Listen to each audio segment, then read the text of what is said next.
Everybody, welcome to the Atheist Round Table, and it is Tart Live debate night. I'm excited to see everybody in the chat already. So it's going to be a great debate. Two awesome gentlemen joining us tonight, Jmike and David, and we'll bring them on screen here shortly. But I did want to make sure I plug tomorrow night, Saturday night.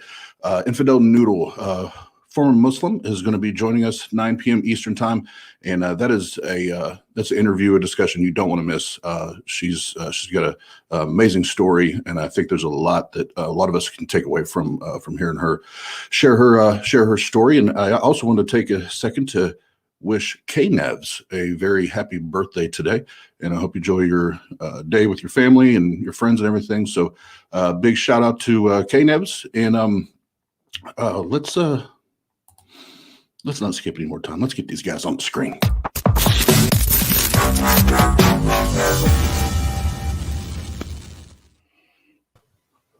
What's up, gentlemen? What up? Yo. So first of all, thank you. You guys are very, very familiar faces to the Atheist Round Table, so I won't go through What's all the Atheist that. Round Table? These dumbasses started a YouTube channel. But David, we'll start with you. Tell everybody a little bit about yourself. Anything else you got going on? Hey, well, my name is David. I like music, as you can see in the background. I don't know. I just do TikTok videos for now, at least. So just to kind of help with my verbal shorthand. So yeah. So if you want to listen to David after tonight, you got to go listen to the Ticks and the Talks. That's what you got to do. Cool. Very good. Jmike, Atheist Jesus, whatever they want to call you, right? Well, maybe not for long, man, because I lost my monetization on TikTok because of responding to Islamic apologetics. So might not be Atheist Jesus at all. I might not have an account for very much longer, and all 14,000 followers just will be soon to be nothing at all. So we'll find out. But there's really not much for me to say other than I do not think that the Christian God exists, and I want to wish happy birthday to the awesome K-Nevs. So yeah, and I'm excited to see everybody in Georgia. Hopefully, if things still pan out with the COVID things. So I don't care if I have to take an underground fucking train. I'm going. But no, I'm excited for next week. Well, the topic of the evening: does the God of the Bible exist? And David, you are the affirmative. Oh, let me go through the format so everybody knows. So it'll be 10-minute openings, and then we're going to go straight to the open dialogue. It'll go 50 minutes or so, 55 minutes maybe. We'll see how it's going. Then 5-minute closings, and then we'll go to Q&A. So, gentlemen, thanks again for being on the Atheist Round Table for another Tart Live debate. And David, I'll jump off here, and then as soon as you speak, I'll start the clock.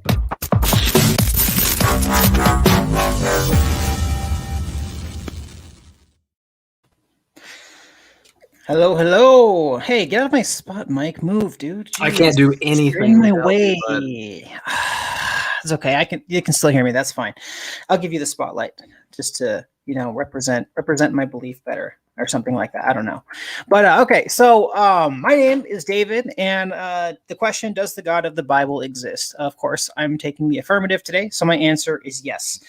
And I'm going to say that today, I'm not saying that I can prove anything with 100% certainty, but I will be giving my reasons for why I believe that not only is the God of the Bible, that he exists, but that I would argue that he is really the only God that exists and that is worth worshiping and believing in. So let me start by saying that I'm going to be kind of abbreviating a lot of my arguments because I don't even know all the terminology. The best way I've heard it is, trying to explain it the way a 5-year-old can understand it. So for brevity, and because I don't know the terminology, I'm just going to be using the basic key talking points of some of these arguments that I've heard. And I actually do want to say something real quick that Mike said. So I tuned in, Mike, to the time that you were on Truth Wanted. And I stayed for a little bit until you started using a lot of big words and terms that I had no idea what you were saying. But one thing that you said that I caught at the beginning was something that I've actually heard repeated, which was that you pointed something out that I think is worth noting with Christianity, which is that you've never heard someone become a Christian after hearing like a particular argument. And I know that Adam Rich has been on here before, and he said something that caught my attention too, which was that when he was asked, what's the number one reason why you believed in God? He said, well, it's not necessarily one reason. It's like a series of reasons. Like different things that you kind of, I guess you could say that you have an epiphany all of a sudden, like all of these things just kind of make sense all at once.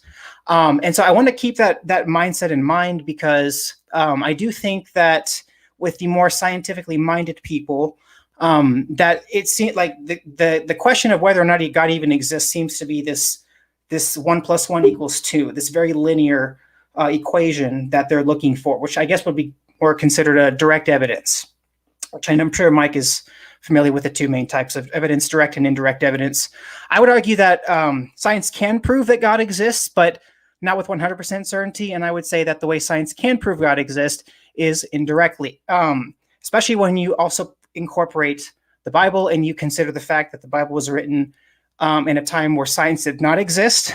Some of the things that are mentioned in the Bible that these people, in some cases, even admit that they don't understand it themselves, or things that they have explained to the best of their ability that we can actually kind of piece with science. The key takeaway from that is that these people, from my position, could not have known these things unless something revealed it to them. And the accuracy, at least, to which the people knew these things could not have been known unless, of course, the person who created it, I would argue, told them or showed them through what we would call a revelation or a vision or whatever. So let me start with, I'm going to be stealing some arguments that I've heard from Michael from Inspiring Philosophy. And if you guys want to hear more on this, I would encourage you to check out his channel. He does a much better job of explaining this. The arguments are long, but they are good. I'm going to start by arguing for what's called classical theism. And if I'm correct, classical theism basically states that God is an immaterial, necessary mind. So we have to kind of give some foundations for these things so that people can understand, at least have an idea of what I'm talking about when I say that, because this is obviously not a material thing. Science, of course, deals in the realm of the physical, natural, and observable. But of course, if God is immaterial, well, of course, he's not going to play by the same rules, you could say. That's why I said that God is proven indirectly. So the first thing that I want to say, that there are two arguments that he uses for classical theism, which is the cosmological argument as well as the digital physics argument. The digital physics argument can essentially be simplified in saying that essentially what science has discovered is that our universe operates very similarly to like that of a computer. Everything from the Big Bang to the distance between the CPU and I'm butchering probably some of this, the CPU or the screen and the information, if I remember correctly. So space kind of seems to be like this placeholder, so to speak. And the way that even the Earth began, or the universe began to exist with the Big Bang, according to some scientists, has actually been shown to actually resemble similarities between like how whenever you start up a computer or a video game, that there is a similar version of that same Big Bang in action. So that, along with the cosmic conscious argument, I think is what it was, the cosmological argument, which basically shows that not like the way that the cosmos are actually seems to actually very accurately and closely represent neurological structures in the brain. And if I remember correctly, that even space or something like that itself seems to actually exist as more like waves that actually collapse into a singular when they are observed, which supports that in the same sense that in a video game, whenever you're not looking at something, like when something is off your screen, it's not that it's not necessarily there, but whenever you observe it and there's a measurement that's taken that was shown through the double slit experiment, that the waves collapse and then form what you actually see. Now, of course, if those things already exist prior, something else has to be keeping those things there. That would, of course, be what I would call God, especially given that whenever we think about things, before we personally have a thought and we solidify it in our mind, it essentially exists as more of this unstable wave that needs to collapse into whatever your final thought of that thing is. And the universe basically seems to operate the same way. So let me see if there's so everything. So from there, I would say that does support that what I call God exists.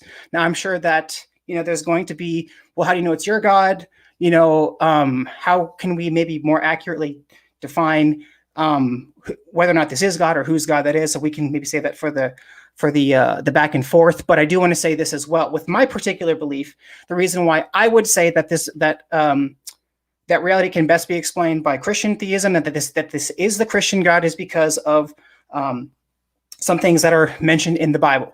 So first of all, as far as I know, Jesus Christ is the focal point of Christianity, and he was, as far as I know, the only human in history to ever make a claim such as, I am the way, the truth, and the life. No one comes to the Father except through me.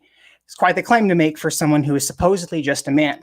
Now, assuming that the Bible is accurate and all that stuff, Jesus was a person who said he was God, and there were four main things that he basically showed that he was master over: the elements, sickness and disease, demons, principalities, or we could even just say bad ideas, and of course, life and death itself. Only the being that has authority over all four of those things, I would say, is worthy of being called God. And of course, if we're assuming that Jesus Christ did exist, which is historically backed up, in fact, even I think it was, I forgot the name, Antony Flew, I think it was. Before he died, he said that out of all of the miracle claims in existence, the resurrection of Jesus is the most evidentially supported one. So of course, if we're talking just based on evidence and inference to the best explanation, not only is the Christian God probably the one that's true, but then if we go from there, and Jesus did in fact live and rise from the dead like he said he was, then everything that was written in the Bible is probably true as well with regards to the miracles that he did and the eyewitness testimony that I'm sure that Mike would have some disagreements on, of the written accounts that we have in the Gospels. I would argue that everything else can basically just be can be explained from there. Any further questions? Why is there deception? Why is there so many other gods? Why, I think that just based on that, we can say we can infer that the way that the universe, the space operates, represents a mind. That mind is God, and because God is basically in control of his faculties, this can explain everything else: miracles, all that stuff. And I'll try and I'm sure that questions will pop up more as we get into this, and so I'll do my due diligence to try and respond to any of Mike's questions and maybe see where he's coming from. But I think that for now, at least, is good enough for me to conclude my opening. So, oh, good, 1 minute left. So, you're on mute. You're on mute. Sorry, I didn't have my screen up. So you're good. You don't need the extra minute, or you're good to pass it off? Yeah. You're good, man. Go for it. Cool. Before I do my opening statement real fast, I just want to say that the digital physics thing is something that there would be an objection there that I would want to, we could possibly go into, that would deal with more characteristics of physical symmetries like rotational symmetry and translational symmetry. So I don't know if that's a great example there, but I would love to maybe potentially get into that if we have time towards the end. But to start my opening statement, the Christian worldview is one that makes very bold claims about cosmological origin, human creation, events in history, metaphysics, morality, and what we can and cannot do without clothes on. The God associated with this worldview and the topic for tonight is a God that supposedly annihilated Amalekite infants in 1 Samuel 15:3, drowned the world in Genesis 6, killed a man for not impregnating his dead brother's wife in Genesis 38:7, and smited 42 boys with bears for calling a man baldy in 2 Kings chapter 2, 23 through 24. He later, for reasons, had to send his son, who was also himself violating the law of identity in the process, as a blood sacrifice to appease everybody for problems that he was responsible for creating. Now, for the record, I take the position that this God does not exist, not that I merely lack the belief in it. And as I mentioned, this God is defined by Christians often as a triune God with omni-properties. See John chapter 1, Psalm 33, Jeremiah chapters 23 and 32, as well as Matthew 5:48 for the admissions of these claims. These clearly create similar issues akin to presenting a one-ended stick or a squared circle. It's just logically incoherent. Despite this valid objection, I'm so confident that even if we disregarded these properties, we could still show this God hypothesis fails, and it is more likely that it in fact does not exist. The claims, the method employed, its proposed moral system, and the general understanding of antiquity help to do this all on its own. I think it's fair when evaluating these claims that we at least take it as a hypothesis in explaining the world around us. First thing that's striking to me is the lack of epistemic justification for even the deistic arguments and the subsequent implications posed for the theist that is postulating a very specific nature and intent to a God. So in that framework, we have a host of a priori arguments that all fail to substantiate the most integral task set out by its premises, a foundation necessitating a mind that gives way to intent. And while I find these arguments immensely important in philosophical discussions and debates, they often aren't even meant to get you to the favored God hypothesis with all its set of specific claims in the first place, and thus are useless for arguing in favor of Yahweh for tonight's debate. So what do we need to substantiate the claims proposed by the Christian worldview? Well, to start with, we should value a method that seeks to distinguish claims that are imaginative from claims that are actually reflective of reality. I would personally propose a method that wants to seek verification and make future predictions, not post hoc rationalizations. But my opponent, or any other Christian for that matter, is welcome to propose any other method of determining truth. If it has verified the truth for you, it should have no issue in verifying the truth for everyone else.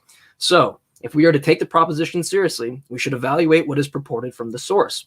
Well, as it turns out, the Christian is out of luck from citing original autographs, and from my account, it fails immediately in its demonstrable incorrect assessment of its origins to its end with Jesus, where he didn't rise, and confirmed Corinthians 15:14 when Paul says, "And if Christ had not been raised, our preaching is useless, and so is your faith." So let's start at Genesis 1, which, by the way, is stolen from the Enuma Elish dating back to 2000 BC. Well, we all know stars existed before the earth, so that is just patently wrong. The introduction of land animals and insects misses the importance of single and multicellular life, showcasing the ignorant minds of primitive men. A global flood definitively never happened, which the geological strata plus rudimentary understandings of biodiversity proves this to be the case time and time again. And we also never spawned here like a video game. For the sake of the argument in regards to human origin, there wouldn't even be the genetic diversity required for proliferation of the species. And you don't even have to venture that far outside of near extinct populations to see the multitude of reasons why this claim fails.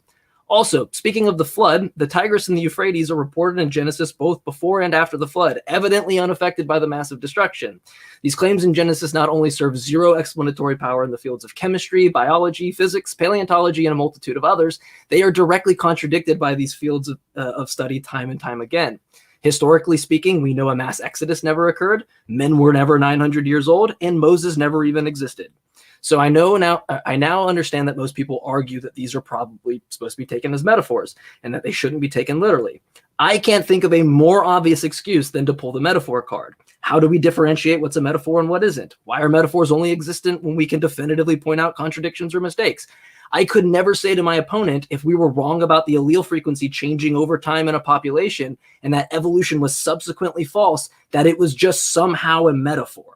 He would rightfully think I was making an excuse or at least creating ambiguity in my claims. Furthermore, I couldn't think of a worse way to pass down the most dire message than through a series of metaphors or allegories. It would be like me warning my friend that I'm going to punch him in the face through a series of poems. This, to me, is what serves as the nail in the coffin for Christianity as a whole. And I don't just mean these claims being wrong in the Old Testament. I really want to point out and stress that the method employed here rivals every single religion that the Christian also thinks is wrong. If these other religions are false, why did the God choose the exact same methods of all the other false religions? Why choose to provide a method that would necessarily lack the valuable attestation and invite a host of manipulation problems like potential forgeries, translations from dead languages, unknown authors, missing text, so on and so forth? And this, honestly, is where the New Testament shines the brightest. A huge sticking point for the Christian is the fact that the New Testament is the most attested book in antiquity, and they are right. But they are wrong, but where they are wrong and why this is detrimental to their position is because majority of its attestation comes after the 9th century, nearly some 94% of the manuscripts.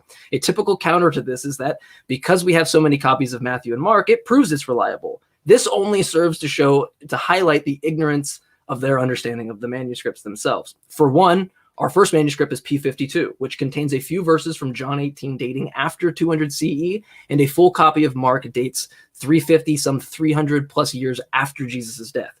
We have no grounds to assert reliable attestation from the copies that are based on centuries of mistakes. The counter argument for the Christian only gets worse when we actually compare the variants. For example, does it affect the reliability looking at Mark 16, 9 through 20, a verse about drinking poison and handling deadly snakes?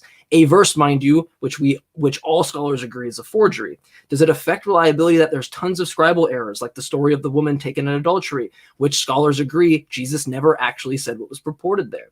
Should it matter that there was never a census under Quirinius as per Caesar Augustus, as depicted in Luke? Every bit of our inquiry into these claims can only grant us abductive assessments of what is most likely. And this is often what's propped up for the resurrection story. We have nothing to appeal to grant the likeliness of a bodily resurrection or anything supernatural for that matter.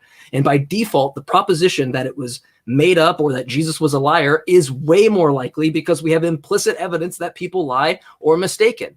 You don't have to go much farther than all the false prophets that the Christian already believes in or doesn't believe in. But let's think about this. If someone presented you a book of claims that claims to have the answers to the fundamental nature of reality, would it be considered valid or reliable if the comparison of the 5,700 manuscripts are inconsistent, housing over 300,000 variants in the text? How about if all of its origin claims are demonstrably false? How about if every issue you raised was just dismissed by a metaphor? How about if the central figure lacks any contemporary evidence and isn't mentioned until 80 years after his death? I'd make a guess that you might not buy into the validity of that text for any other religion. And at some point, given the consistently wrong biblical claims are, and how they do not reflect reality in any way, we should have no issue citing on Yahweh being entirely imaginary, just like Zeus or Odin. And we should all rejoice that we find that this isn't the world we find ourselves in. Thank you.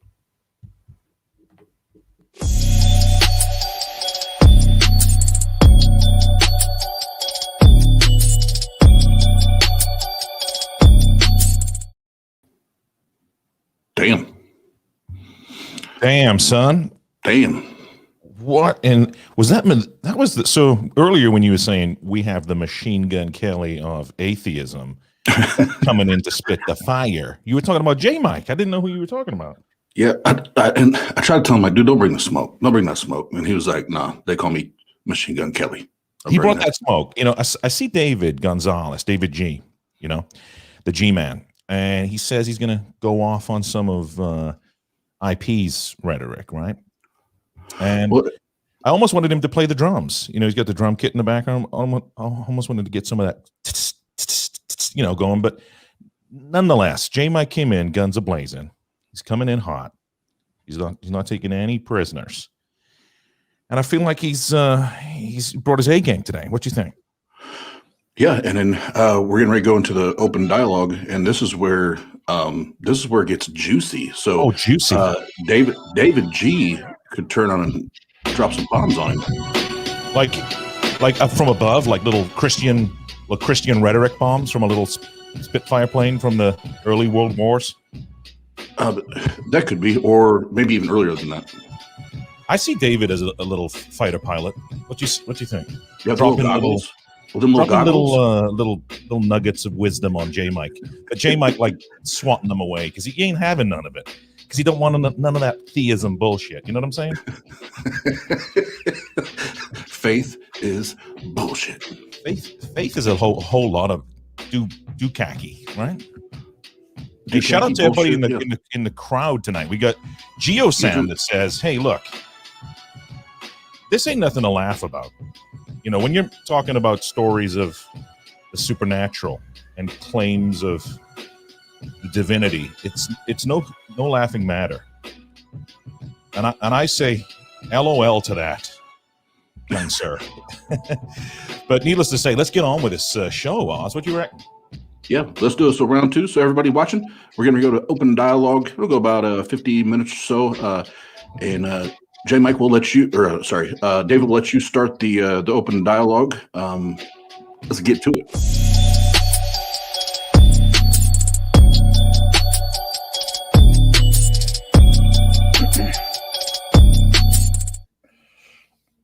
All right. Oh, okay. I saw that. It was, you know, it was what it was. All right, so I want to start off. So here's one thing that I have noticed about the conversation in general, with the ones between theist and atheist. I will obviously agree that I am starting with my, I guess you could say, my epistemology from, or I guess I should go this way, from this side, and you're starting your epistemology from this side. So I see things working backwards that makes sense. And then maybe I don't know some of the in-betweens, and you're starting from the ground up, right? So there is... well, can I get a clarification on that? Like, yeah, okay, so what do you mean, like I want to make sure when you say that, are you taking like a presuppositional approach there, or an evidentialist approach? Like, it's not a... Okay, so it's a presuppositional approach from the perspective that I believe God is real. Now, I'm trying to work my way to you using, I guess you could say, a similar style of how you do things, because I'm trying to, so I'm coming at it from this angle, you're coming at it from this angle, you're going this way, or I'm sorry, this, I have my things backwards here. You're working your way up this way to see if what I'm saying up here is true. I'm up here, I already believe this is true. I'm trying to work my way back down to you so that hopefully you can start seeing how all of these things start kind of coming together. Yeah, but what stops you from starting anywhere? Like, why did you start there, right? Like, because if we're going ground up, then how did you skip all these other steps and get to the top? Okay, floor, right? So this is the focal point of the gospel, and as the Bible says, it is the power unto salvation. So I know that for you, it wouldn't be. That's what I would have to help you get to. Now you have to first believe that to believe in, right? If you don't even believe that God exists, well, then you're not going to believe in God. Well, so let me ask you. I'm sorry to cut you off, but it sounds like you're starting your epistemic justification off by saying that, like, you have to start believing in it, right? Because I would is that what you're saying? You have to first accept that God exists. So this is, I think this is also a confusion that happens real quick. A lot of people seem to think that being a Christian simply means that you believe that God is real. Even the Bible says even demons believe and they tremble with fear. The gospel, the focal point of Christianity is not whether or not you believe that God is real. It is whether or not you believe that God is real and that he did something for you, which of course is what the message of the cross is through the person of Jesus Christ, which we have historical evidence for. So I have heard the gospel, and I would say that it has changed my life. And so I have done what the Bible says to do for someone who believes that God is real and they want to, you could say, account for their sins before God. And I have done so. And I have seen that there is evidence in my life that is real. Now, let's take it a point at a time if we can. Change your life. It changed your life. Yes. Star Trek: The Next Generation changed my life, right? So okay, how is that like? Yeah, you know, I'm not saying that to be facetious, but like, no, I know. If we use uniqueness or changed yes. my life, like, I don't value that in my epistemic justification for truth, and so that's where we're gonna butt heads really quickly. Yeah, well, let me explain what the gospel is first, real quick, so people understand. So the gospel is essentially, and this is what I would say is what sets Christianity apart from the rest. A lot of other religions, that God doesn't care about you, that God has made, you know, a standard that you have to achieve and earn and attain. The beauty of Christianity is that I think it's a verse in Psalm. Psalm says that God is close to everyone. We all speak a moral language, and that is, I think, where God always revolves around. It doesn't matter where you go in the world. And so with that, we all recognize that we have what we call a conscience. It is a non-physical thing that essentially it's like when you know you did something wrong. Yeah, quality experience. Yeah, that'll be the label that you use. And so because we all recognize this, God is easily accessible to anyone. And all he simply says is that you acknowledge your sin, that there's a standard that you violated and that it's his. And that when the Bible says, the word uses the word repent, which can mean just change your mind. That can mean, maybe change your mind about your approach, change your mind about your sin, all of the above. But essentially means that you recognize that there's something wrong and that you've done something wrong and that you turn to God and you confess your sin to God. And then in faith in what Jesus did for you, you put your faith in him. In other words, the Bible talks about sin as though it's a debt. It is a big debt that needs to be paid off, but we can't pay it off. And so what Jesus did, because he is an eternal being, he is able to pay off. It's called substitution. Well, so I'm sorry to cut you off, but I'm very No, go familiar ahead. with the Christian religion. Like scriptural analysis and things like that's very fun to me. Like we can get into a lot of that. So like I already understand the story very well in that regard. I want to know how you know it's true. Like starting with it doesn't make sense. And someone made a very good I was having a conversation with somebody, or I watched something, and someone made a very good point with this. It's like as if we're dropped off on an island, and I am starting at a spot of, well, I know I'm on the island. Let's try to like work our way up to why we're on the island. Whereas you're starting with, we're on the island and Yahweh dropped us off, right? But you could sit there and tell me that like, well, Yahweh has this and there's that, like, but that doesn't tell me, that doesn't validate any epistemic justification there. You have to actually provide something that's going to show me or separate this from just being in your head versus this actually being the case, right?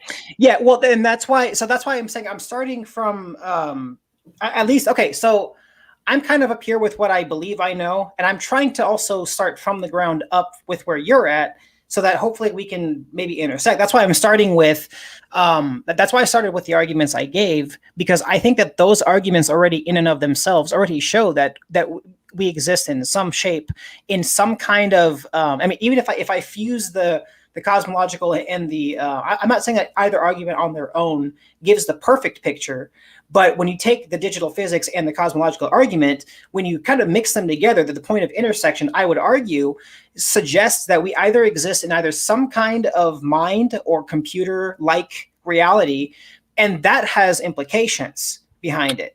So I would need to know what you would have to, like, I would hope that you would have like at least a syllogism here to go with where the premise of the mind is being substantiated. Because from my perspective, you say the Kalam cosmological argument. Well, it's a non sequitur from that standpoint to even say that that's indicative of a God at that point, because that's not what the conclusion even says. Was that the Kalam? Oh yeah. The Kalam just states that the universe has a cause. No, that's not that. I'm sorry if I misspoke. The argument that I used, it wasn't the Kalam. I might have misspoke on what the actual argument was. It was some cosmological argument. It's not the Kalam.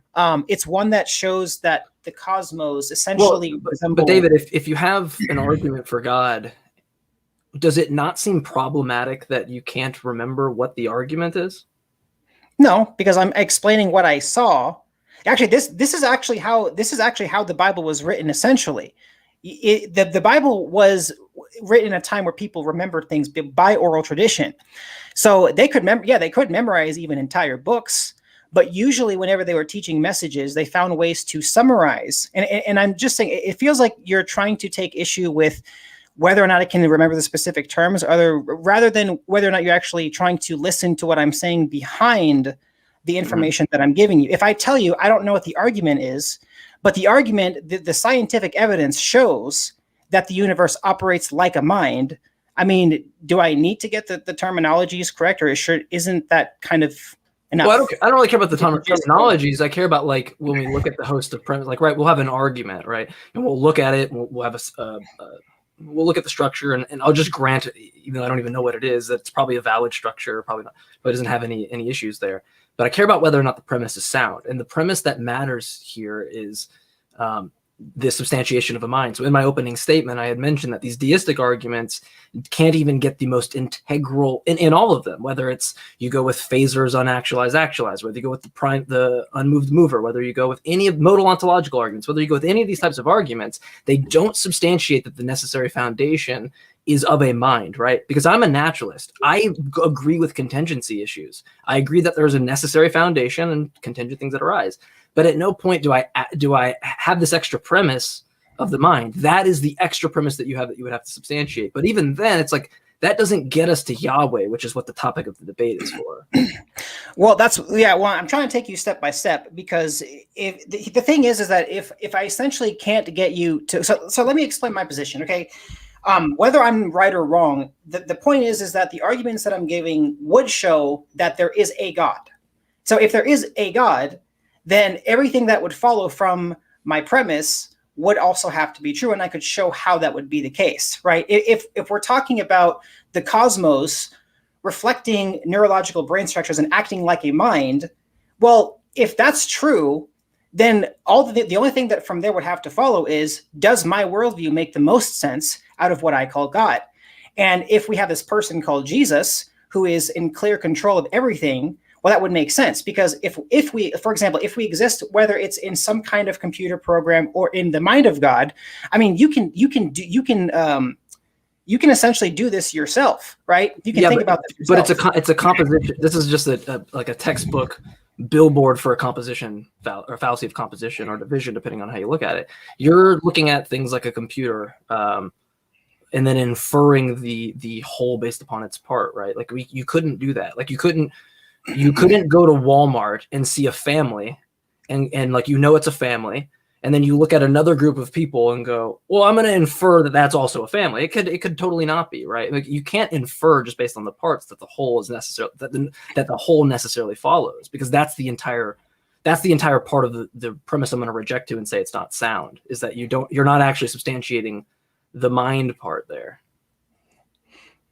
So what would you, okay, so if science shows us essentially that the mind operates like the universe, what would be a better reason? What would be a better? I don't think it does at all. I don't see anywhere where we could replicate a pineal gland and say that the universe is secreting melatonin over in this section. Oh, I see. Okay, but even then, like when you go into the digital physics argument, like what I was saying kind of towards the beginning of my opening statement, or before the opening statement, was that the way that you look at how, like, the extant models of digital physics, they're not compatible with the continuous characteristics of actual physical symmetries, like rotational symmetry, or I think it's called Lorentz symmetry, or transitional symmetry. So it does, like, that's why it is a fallacy of composition, because when we actually compare it to these things, it doesn't stand up to the analogy that you're trying to make. Yeah. Well, that's why I'm saying, like, I don't think that these arguments alone can give you the full picture. That's why I think metaphysics and philosophy is important. But what I'm saying is that even if all of the variables aren't accurate, I mean, you have two arguments that work side by side each other pretty well. And if we're just, when we're talking about knowledge, usually we keep working our way up. So if I have this one argument that I think best represents reality, and then this other argument that's not the same argument that also seems to have some credibility, there's going to be points of intersection between those two arguments that keep taking you up. And then, you have these two arguments, there's a point of intersection, but then you have these other two arguments and a point of intersection. So now those 2 points are now the next level up. And then those 2 points have more points of intersection of things that overlap and tie, and you kind of work your way in. That's kind of I would argue that would be some form of post hoc rationalization, but let's do this. Let's just pretend that the theistic argument can get you to a God, because the debate for tonight is whether or not the Christian God exists. Yeah. So let's just say that the God, that maybe this argument, an a priori argument here, can get you there, right? I don't think it does. I don't think I agree in a priori truths, right? Like math. I don't think a priori arguments, I don't think you can sit in your chair and then determine God exists. I think that's a flaw that a lot of people who get into philosophy make. Especially when you don't substantiate the premise that matters, necessitating a mind and foundation. For that, you would need to find some disembodied mind, potentially. We only know of physical minds being a physical emergent property. So it's like, I don't know what it is that we appeal to. But even if we pretend, if I start with that Krishna is the real God, or Vishnu, or whatever God, I can make those lines intersect the same way you do by just giving a post hoc rationalization, right? So like my thing is like, let's just start with your epistemic foundation from that point, right? Like, what is it that now you can get to Yahweh, or you can get to that? Because it just seems kind of arbitrary in the same way that I could just assert Allah or whatever. Sure. Yeah. So I mean, I'm learning a lot myself, and I understand like how, science works, epistemology, and they have to do things this way. What I'm saying is that, again, this is what makes the Christian God accessible. He speaks a language that we all know he can be found by anyone who wants to know that he's real. He's not bound to you having to first prove him. In fact, if we're talking about a personal God, which I believe he is, then I would suggest that perhaps he might also incorporate possibly anecdotal evidence for the individual, because he's a personal God. And so I get the importance of science, but I think that what do you mean anecdotal, though? Anecdotal for the person. So like a personal experience. Yes, but you're saying so you're saying that it would be like the experience would actually happen to the person, but you're just saying the anecdote would be from them to me, essentially, is what you're saying. Yes. So like the gospel message is set, right? Like that's not going to change. The gospel is that applies to everyone, but that's the conclusion that people should come to after knowing God is real. But the way that they come to that knowledge or come to that understanding might vary. I mean, for example, according to the Bible, Jesus appeared to the other 11 disciples or 10 disciples, and then Thomas shows up later, and they all say, "Hey, we saw Jesus." And Thomas was like, "I don't believe you guys." And he said, "Until I see him myself, until I put my hand on his side and see the holes in his hands, I will not believe." And then Jesus showed up to him, and he gave him that. If we beg the question and assume that it actually happened, though, right? That's correct. But what I'm saying is that this is where, so I think that the fundamental issue with your epistemology is that what you're trying to do is get a hold on an infinite mind. And the reason why you're not going to find God if you have to prove every aspect of God before you can reason your way to God is because if you're going to create an epistemology that says, until I understand the ontology of God, or that if God is proven to everyone first through science, then I'll believe, that first of all, it doesn't seem like a very personal God. And this is just the way I view God. I believe that if God exists, that he's not going to make you believe, first of all. And so if a person's belief is reserved based on consensus, well, then the unfortunate thing with Christianity is that now your faith is in people, not in Jesus. And if your faith is in people, then you're going to listen to what people have to say. But God is the one who's trying to pull us out of that. Okay, I know. I was just saying that's what like a snake's oilsman would say to somebody, that like if it doesn't work, like it's because you didn't believe that it didn't work, right? Like these are like the tactics used by con men. These aren't the tactics used by people that are actually providing some kind of justification for the beliefs that they have. These only like you couldn't show me an example at which somebody is like, just believe, the evidence is probably not there, but it's true. It's like that doesn't happen. That only happens when people are lying or when they're trying to perpetuate a story that they think is true, right? Let me work off that example. Okay, so let's say you have a salesman. Does that person have a track record? Like on Amazon, when you go to Amazon, do they have, I know we don't like literally have one, but do they have a good track record? Can you see their reviews? Because that would be actually where like the disciples and Christians come into play, right? We would be like the metaphorically. No, it wouldn't. They're also part of the same. Like the book itself is anecdote, right? Like what you're saying is that the disciples would be able to be used would like.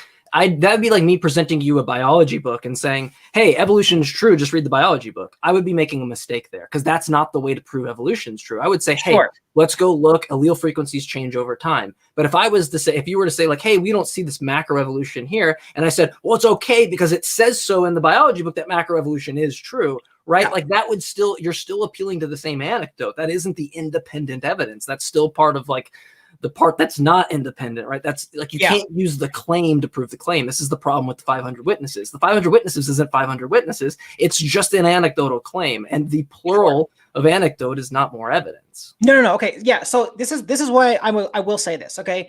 Because I do believe obviously that evidence is important. And this is something that's very difficult to explain. So at the end of the day, it will eventually come to faith in God, but it's for a reason, by reason. It's not just belief because no reason. In fact, I can point you to multiple Bible verses, and I can actually probably rebut any verse that someone tries to use to say that God just wants you to believe in him for no reason. I mean, I just pointed to Thomas, for example. And you might just need more evidence like Thomas. Well, my thing is, how do you even know that this was a thing with Thomas, right? Okay.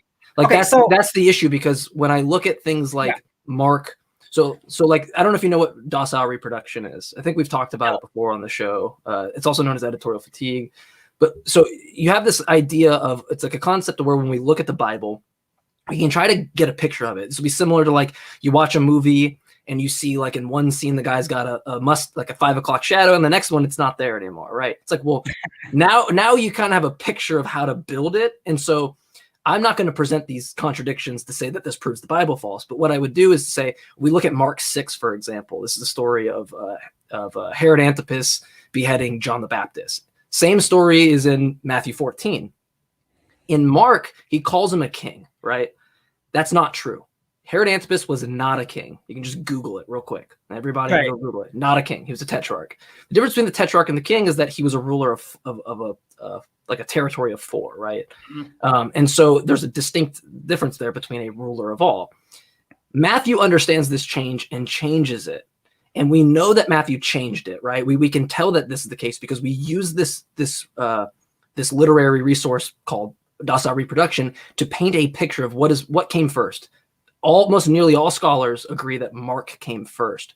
And the point that I want to draw to this is when you say things like Thomas, or these people said this, but when we actually look at the comparison of things, because of docile reproduction, we can paint a picture of how the manuscripts were changed, how we know Jesus didn't say X, Y, or Z, how we know that things within Thomas were manipulated or changed. So my question is, with all of those, with the 300,000 variants that you're going to have between the two, how can you even be sure that the thing with Thomas is even reliable to the original autograph that would be, the best that you would have? Like, how can you do that? Okay, so and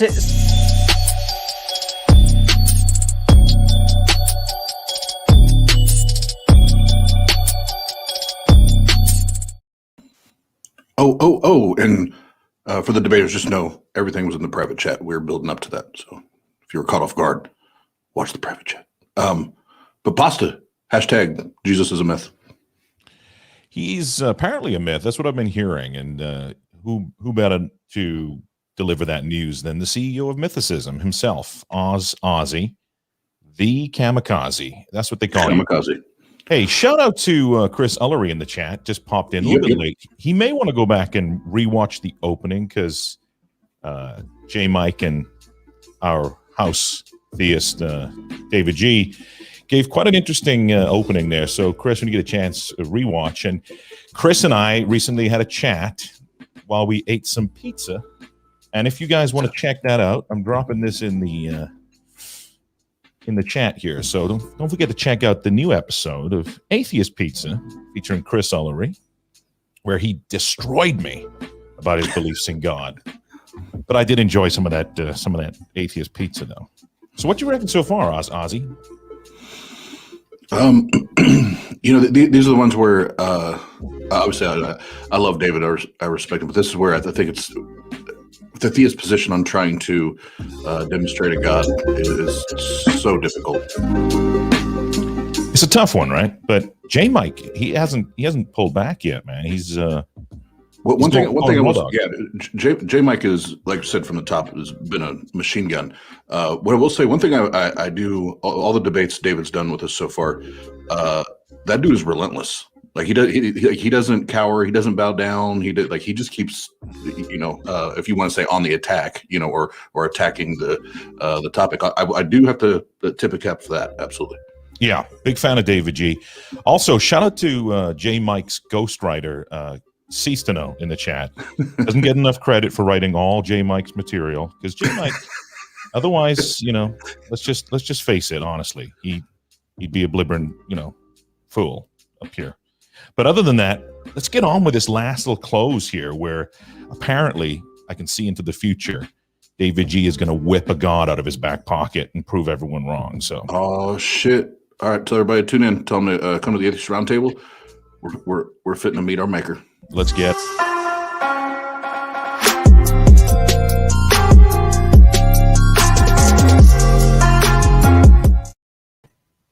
We're back.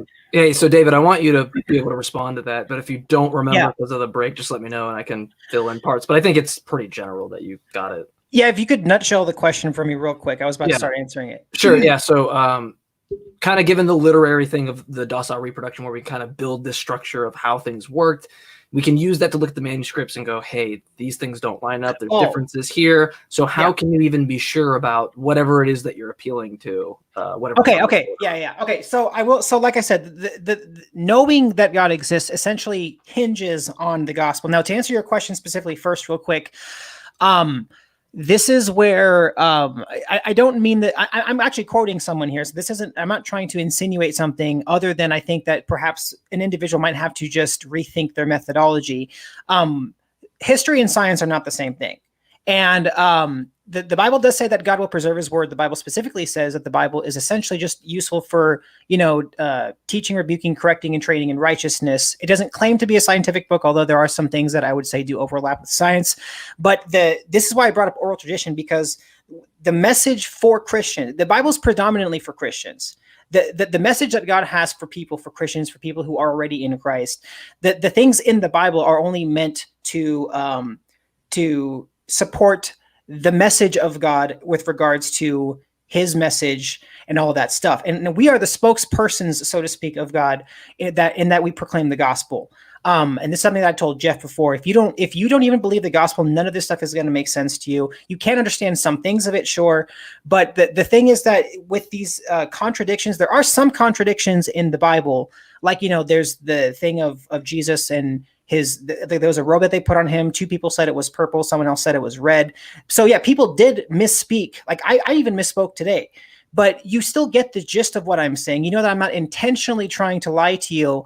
And with what the purpose of the Bible was, I'm going to say that I'm going to expect to see some things that may not perfectly line up. But I mean, even by standards of evidence, that's just more evidence that the Bible was not susceptible to collusion. So the Bible is infallible in what the message of what it is supposed to say is, and it's not going to necessarily have every single thing 100%. But that's why I brought up oral tradition, because even sure, I would agree that I don't expect the 100%. So yeah, and even with your thing with like King Herod, people also misspoke. Like I think what I've heard from that question that you brought up, for example, this is why historic evidence is important and understanding texts, is that I'm going to butcher this a little bit, but you'll get the gist of it. Whenever you said King Herod was called a king, King Herod was also like a person that was. I'm specifically referencing Herod Antipas, not like Herod. Well, there's a lot of Herods, right? So I'm specifically referencing Herod Antipas. He was not a king. He was a tetrarch. Right, but didn't the wording of the text say something like under the rule of him or something like that? So the wording, this is where we know the editorial fatigue comes into place, right? So okay, Matthew, and so if anyone's got their Bibles out, Matthew 14 is kind of when this Mark 6 story is being repeated. But the problem is that in Matthew 14:9, Matthew leaves this verse in there. It's the king was deeply grieved. Now, first off, there's a real whole issue with the stories of why he would be grieving, and that's a whole different story that isn't really relevant. But the fact that that Matthew calls him the king again instead of saying tetrarch like he had several times before is because that's the editorial fatigue. He's become overwhelmed in his source, which is Mark. He's taking things out of Mark. He does this again with the story of the leper, right, where there's this line where he heals the guy with leprosy, and he says, "Well, hey, if you run off and tell nobody." But in Matthew, he introduces large crowds at the very beginning of the story, and then you see he's like, "Hey, run off and don't tell anybody," because he forgets that he's being overwhelmed in his source. And I'm not using it to say like this contradicts things. What I'm saying is that we know the structure of that. Mark was first, Matthew, and then we can even use Matthew and Luke to say Q source is entirely bullshit. And when we do that, what we can do is then look at the manuscripts and see how they were changed, right? And so that's the issue here. It's like if we see that there's deliberate change, you have to take into the fact that 94% of these come after the 9th century. So we have hundreds of centuries. We have no clue. And when we match up with the 6% of those, we see drastic differences. And that's how we know. It's like, it's the most attested thing, but it's like the least well attested thing in antiquity. Okay. So to that, I'll just say, because I don't want to get too off topic. Obviously, I think that, I think that trying to best understand, the, what's true and what's not true is good. But again, if these contradictions don't necessarily pertain to the message of the Bible, which again, you would have to, I know this is something that you don't believe in, but I do believe in the Holy Spirit and Jesus Christ and in God the Father. And the Bible is very clear. And I know I understand where you're coming from in saying that this sounds like a snake oil salesman. I don't expect you to believe me. That's why I want you to keep looking into this. But you can't. There are some things in the Bible that you cannot understand unless you have. I would want to call it the Holy Spirit. I know you don't believe in that. I'll put a different label on it and say unless you have a different perspective of what the Bible is and what Christianity is. And I don't think that you can truly understand what that is unless, of course, you are saved through the gospel. And so are we doing closings or what are we doing right now? I just wanted to answer your question real quick. Oh, I thought we were just doing the second part of discussion. Oh, okay, the second part. Yeah. So I want to piggyback off something that you said. I wanted to answer this. I'm trying to get your questions that I'm really enjoying this. But you said, okay, so I agree with you, right? Your thing, okay, it's not true because the book says so, the science book says so, the science says that. Yeah, evidence is independent. So because it's true. Well, I'm saying that the Bible's the claim, the biology book's the claim, the evidence is allele frequencies changing over time, looking at the Hardy-Weinberg equilibrium and being able to tell different levels of evolution, right? Like those are the independent things, right? Okay, yeah. So here's how I would say that you can know. Okay, now it is a strange methodology for a non-believer. I will admit that, but this is how you can know. Okay, if you want to know. Okay, I mentioned the gospel. I mentioned sin. I mentioned that Jesus came to die on behalf of sinners. He lived the perfect life, died the death we deserve. Here's how you can know. Here's how I know. This is how I believe that I know in the one true God and that he's true. Okay. I know it's going to sound cheesy to you. It's not going to make sense. You're probably going to think it's dumb, but this is how I know. Now, whether you believe me, don't worry about the whole me believe you. Just tell me what it is that you believe. So since the gospel revolves around this thing called sin, and sin is essentially kind of like crime, doing something that you know is wrong, sin leaves what we call shame or guilt or something like that. Right. Now, if you let's say you have a friend who, you don't know that they are sensitive to like people touching them. I actually worked with a guy like this who I didn't know this prior to him telling me, right? He did something good and I gave him a pat on the back and he kind of, he kind of jerked away and then he said, "Hey man, I don't like being touched," right? Prior to him telling me that, I did not know that he didn't like being touched. Sure. Now, and so I respected his command. Now, I will agree. I believe that, everyone, like I said, everyone speaks the same language, the moral language. And even I'll agree with that. Even atheists don't need a belief in God to recognize morality. But I would say that when you do what the Bible calls sin, that there is something that seems to kind of be telling you, hey, I didn't like that you did that. That is what I would say is God. Now, so I'm not going to say, I'm sorry to cut you off, but I'm not going to say that I disagree in a sense of that there's something to recognize, but I'm a moral realist and an atheist. I don't call that God though, right? No, I know. I'm just saying, I'm answering your question as to how you can know that it's God. I'm giving you the answer to that question. That's what I'm answering, by the way. Sorry, I should have clarified. So the way that I would say that I do know, I can't say with 100% Cartesian certainty. I understand that. I would say 99% Cartesian certainty is in the same way that if you do something against someone and they tell you, "Hey, I don't like it when you do this," you do kind of feel bad for what you did. And you say, "Hey, I'm sorry that I did that." Right. When according to the gospel, when you confess your sin, when you acknowledge to God that you offended him, even if you don't know exactly who he is, you can say, "Hey, God, I believe you're out there. And I believe that what I did is bad." That's why I said that God is easily accessible to anyone at any time. That you will experience forgiveness, right? Now, if you are someone who has done something wrong, and you have apologized to the person for what you did, you are asking them for forgiveness. Now, forgiveness is not something that you can receive unless they say, "Hey, I forgive you." If they don't forgive you, you're going to know because they're going to show some kind of body language. They're going to tell you to screw off, whatever the case may be. And you're going to feel that guilt of that. The way that I would say I know, the way that you can know that everyone who I believe is a Christian does know is that they recognize that God's law is on our hearts, like the Bible says, and that when we have sinned, that has left us. Yeah, Romans 2:15. And so whenever someone accepts the gospel, that's why I said that being a Christian is not a mere belief that God exists. It's part of the equation, but it's one half of the equation. And then they hear about the person of Jesus who basically he atoned for their sin and he died on their behalf.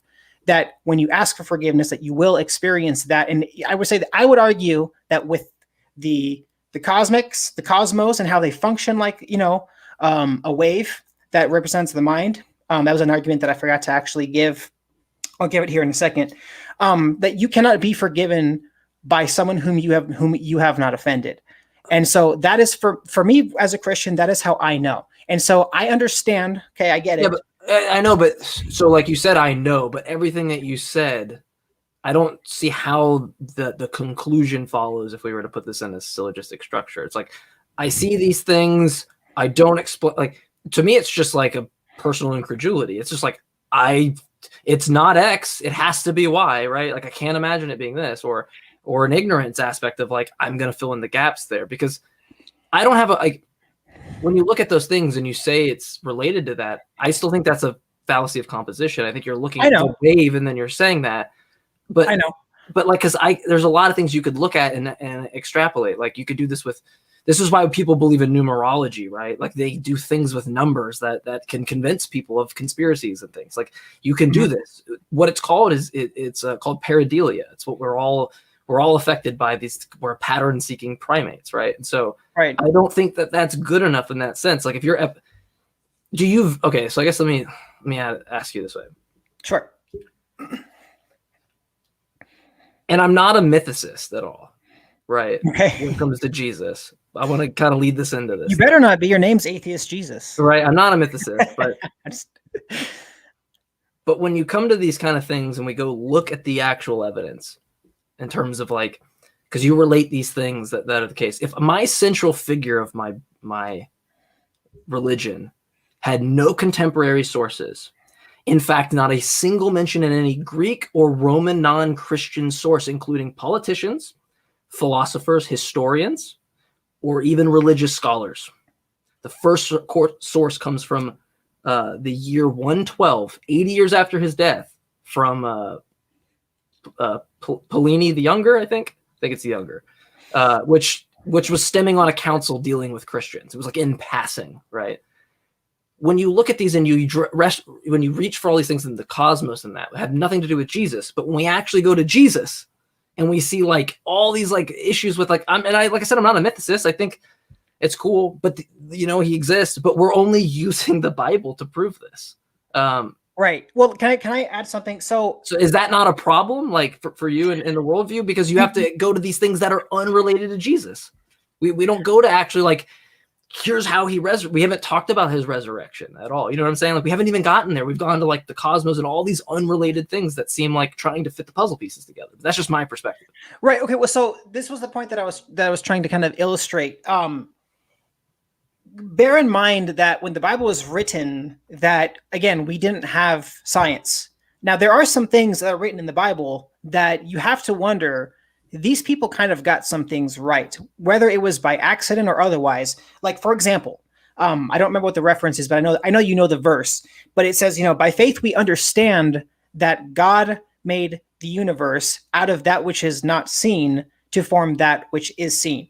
And now 2,000 years later, whether it be atoms, molecules, particles, they said, look, by faith, I don't understand what I either just saw or was told or whatever it was, but I trust that this is God. And I don't know how this works, but by faith, I'm still trusting that this is God's universe. Okay, that's fine. You trust that it's God, right? And I've kind of conceded at the beginning. How do we get to Jesus? How do we get to Yahweh? How do we get to that God? And then also, I want you mentioned the triune thing, which I was trying to rack my brain. I was like, you said something I wanted to touch on. I want to touch on because this debate is about whether or not the Christian God exists. Yes. And I did in my opening statement, admittedly, I said we could throw that out. I don't even need that. But if you do get into the triune aspect of it, like that is just legitimately a violation of the law of identity. I can give you a structured syllogism right now with the following conclusion that is reasonable, more reasonable than saying that he doesn't violate the law of identity, even from like a non-modalist perspective. Could you do that?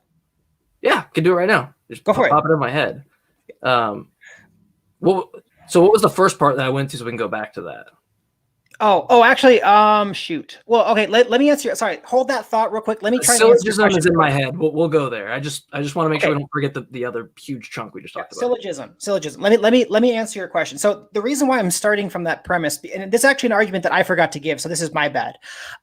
This is why I also pointed to IP. So IP, he actually is working on a 6th episode right now on the irreducible mind. I would encourage people to watch that. That was an argument that I forgot to give. I forgot to also show that we have a lot of scientific evidence that, once again, supports indirectly the notion that consciousness itself is not something that is necessarily physical, and that it is something that is correlated with the brain, but not. Well, we'd have to go there because I'm a reductive physicalist. So I'm going to argue that it's entirely physical and that consciousness isn't necessarily like a flat thing, right? It's like a layer of different type of things, right? Like a layer of particle interactions, right? This isn't just like it's way more saying consciousness doesn't do it justice on terms of what we're actually talking about, I feel like, which is why, I feel like we have the problem with idealism and dualism, because people take that to the other level. They take that to the other side. Right.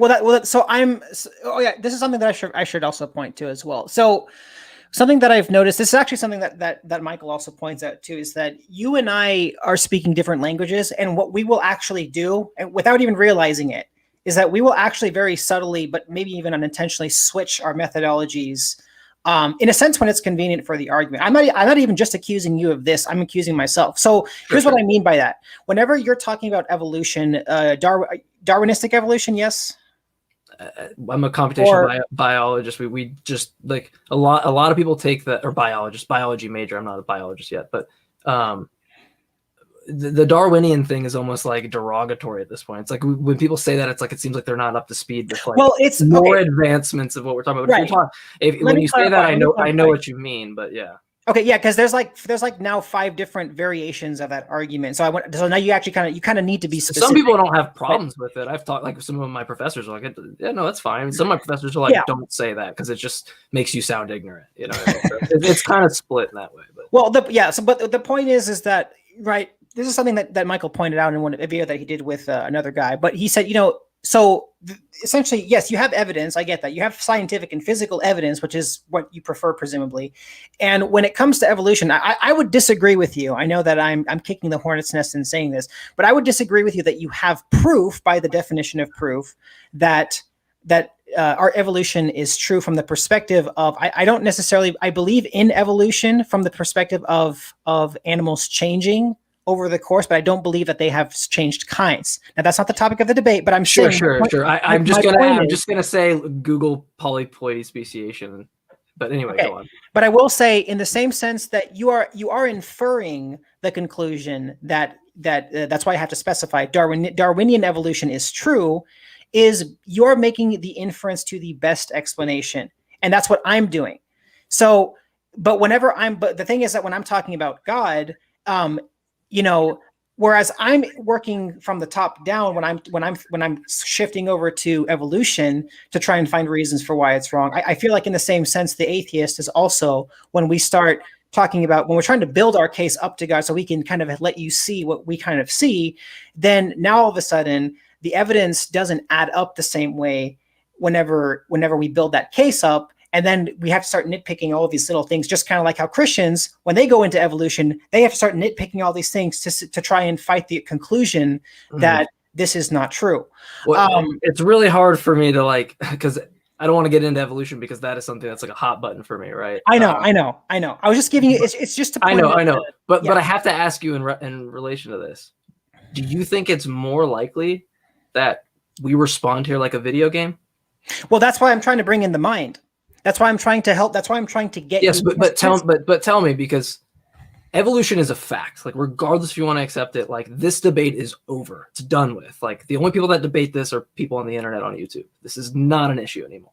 I'm not trying to say that to be mean to you. I'm just I know the fact, right? This is evolution is the fact. This is the fact, Mike. And here's the thing. I can even accept, and I can give you the benefit of the doubt, that there is no other model of evolution that is true. However, if we go back to Genesis, nothing contradicts what the Bible says, because because it's about to get into consciousness.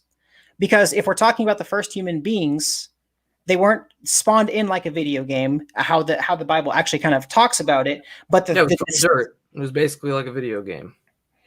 Mm, like, even for the sake of the argument, you don't have the genetic diversity for you to even proliferate, right? Like, you don't even have to go. This is what I said in my opening statement. You don't even have to go that far out of looking at near extinct species to see how problematic that this theory is, right? Like, if we all died and it was David and Miss David, right? Some random lady, and you guys had to do this all over again, it wouldn't work. Probably not going to work. I'm sorry. And we just, this is just the way, this is just how we understand this is why when you look at things like the heterozygous advantage and things, or you look at certain things like sickle cell anemia, right? And you look at these things that we can see, like where someone might have this benefit from malaria or something, where they have this offset thing. This is why we can't create like this genetic monster of a human, right? There has to be this diversity. We require it. And so this is an issue for the creation story, just even for the sake of the argument. But regardless of that, like we can show you populations. Like there's something called the Hardy-Weinberg equilibrium, right? We can see the speed of evolution in a population through this equation. We can literally observe it directly. But that is less than being spawned from dirt or whatever. Like, that's what I don't get. Like, how is that? Because if you're going from the best, you're going abductive, the best argument. No, you're using abduction. I'm using induction and actual evidence and things like that. I'm not using abductive reasoning, because abductive reasoning only can get you really a hypothesis at best. Did I say abductive or inductive? You said reasoning to like the best inference. Okay. I was trying to make sure that I didn't misspeak. So this is why I'm starting off of this premise. So I will, with science, science is kind of changing every day. We don't have, we're always coming up with new technology that helps us better understand things. So I'm fine with conceding that I don't know all of the details, right? I don't know, precisely. Like, some people with the Old Testament say that, a day for God could have been easily, given that time is kind of relative to God, you could say that a day for God when he was creating things could have been thousands or hundreds of thousands or millions or billions of years. So there's that. What I do know, I don't know the details, but I've heard the arguments, and I know that there are some people out there who have actually created models using scientific data, and nothing does contradict when you take that. I don't know the information, but when you take that data into consideration, and theologians, whoever is using those arguments, use the scientific data, there is nothing that flat out contradicts the Old Testament. Now, it might spin the Old Testament on its head for some, but it doesn't. No, it does. Like, literally, my field is computational biology. If we did this if I literally did this in some computational way, right? Like, we would be able to demonstrably show that this doesn't work. Like, so I don't know what you mean when you say that if we were to take this in that realm, that it would show this, because it doesn't at all. We take this into the realm and it shows very one specific thing and not the other. But I mean, we might go back in circles on that, and we could. I don't know how much time we have. So do you want to get into the Trinitarian thing, or do we want to? Yeah, we can get into that. Well, let me say this though. Okay, you believe, Mike, right now, and I'm just going to point something out here. Okay, I'm fine with conceding that I don't know. I'm going to just let science do its thing. I believe I know what I know. I don't feel like I have to know every little detail. But here's the thing. Okay, you believe that you have the better evidence, and you're saying, hey, this is the evidence that I have, and this is the conclusion that I come to. Aren't you kind of asking me on some level to either look into this for myself, or aren't you kind of asking me in a sense to trust that what you are saying is true? No, not at all. Not at all. I actually don't want you to take, this is the difference between us. I don't want you to take what I'm saying is true, because I'm only spewing out claims, right? But what I'm saying is independently verifiable, right? You can falsify the shit that comes out my mouth right now, David. That's the difference of what I'm saying. Like, here's that's a great point that you make. Don't trust what I'm saying. Look into it, because that's how confident I am that this hypothesis fails and that Yahweh doesn't exist. Okay. So you are saying I believe that God does not exist. Look into the evidence for yourself and make your own conclusion. I'm saying look into the creation stories, and if you don't claim that they're metaphors, which it sounds like you're not doing, and I tip my hat, my beanie off to you. I tip that off to you because you stick to your guns, and you're like, hey, I'm not saying that this is metaphor. I mean, some things might. That was a big sticking point in my opening statement. I'm like, I hope David doesn't go into this metaphor thing because we won't get anywhere.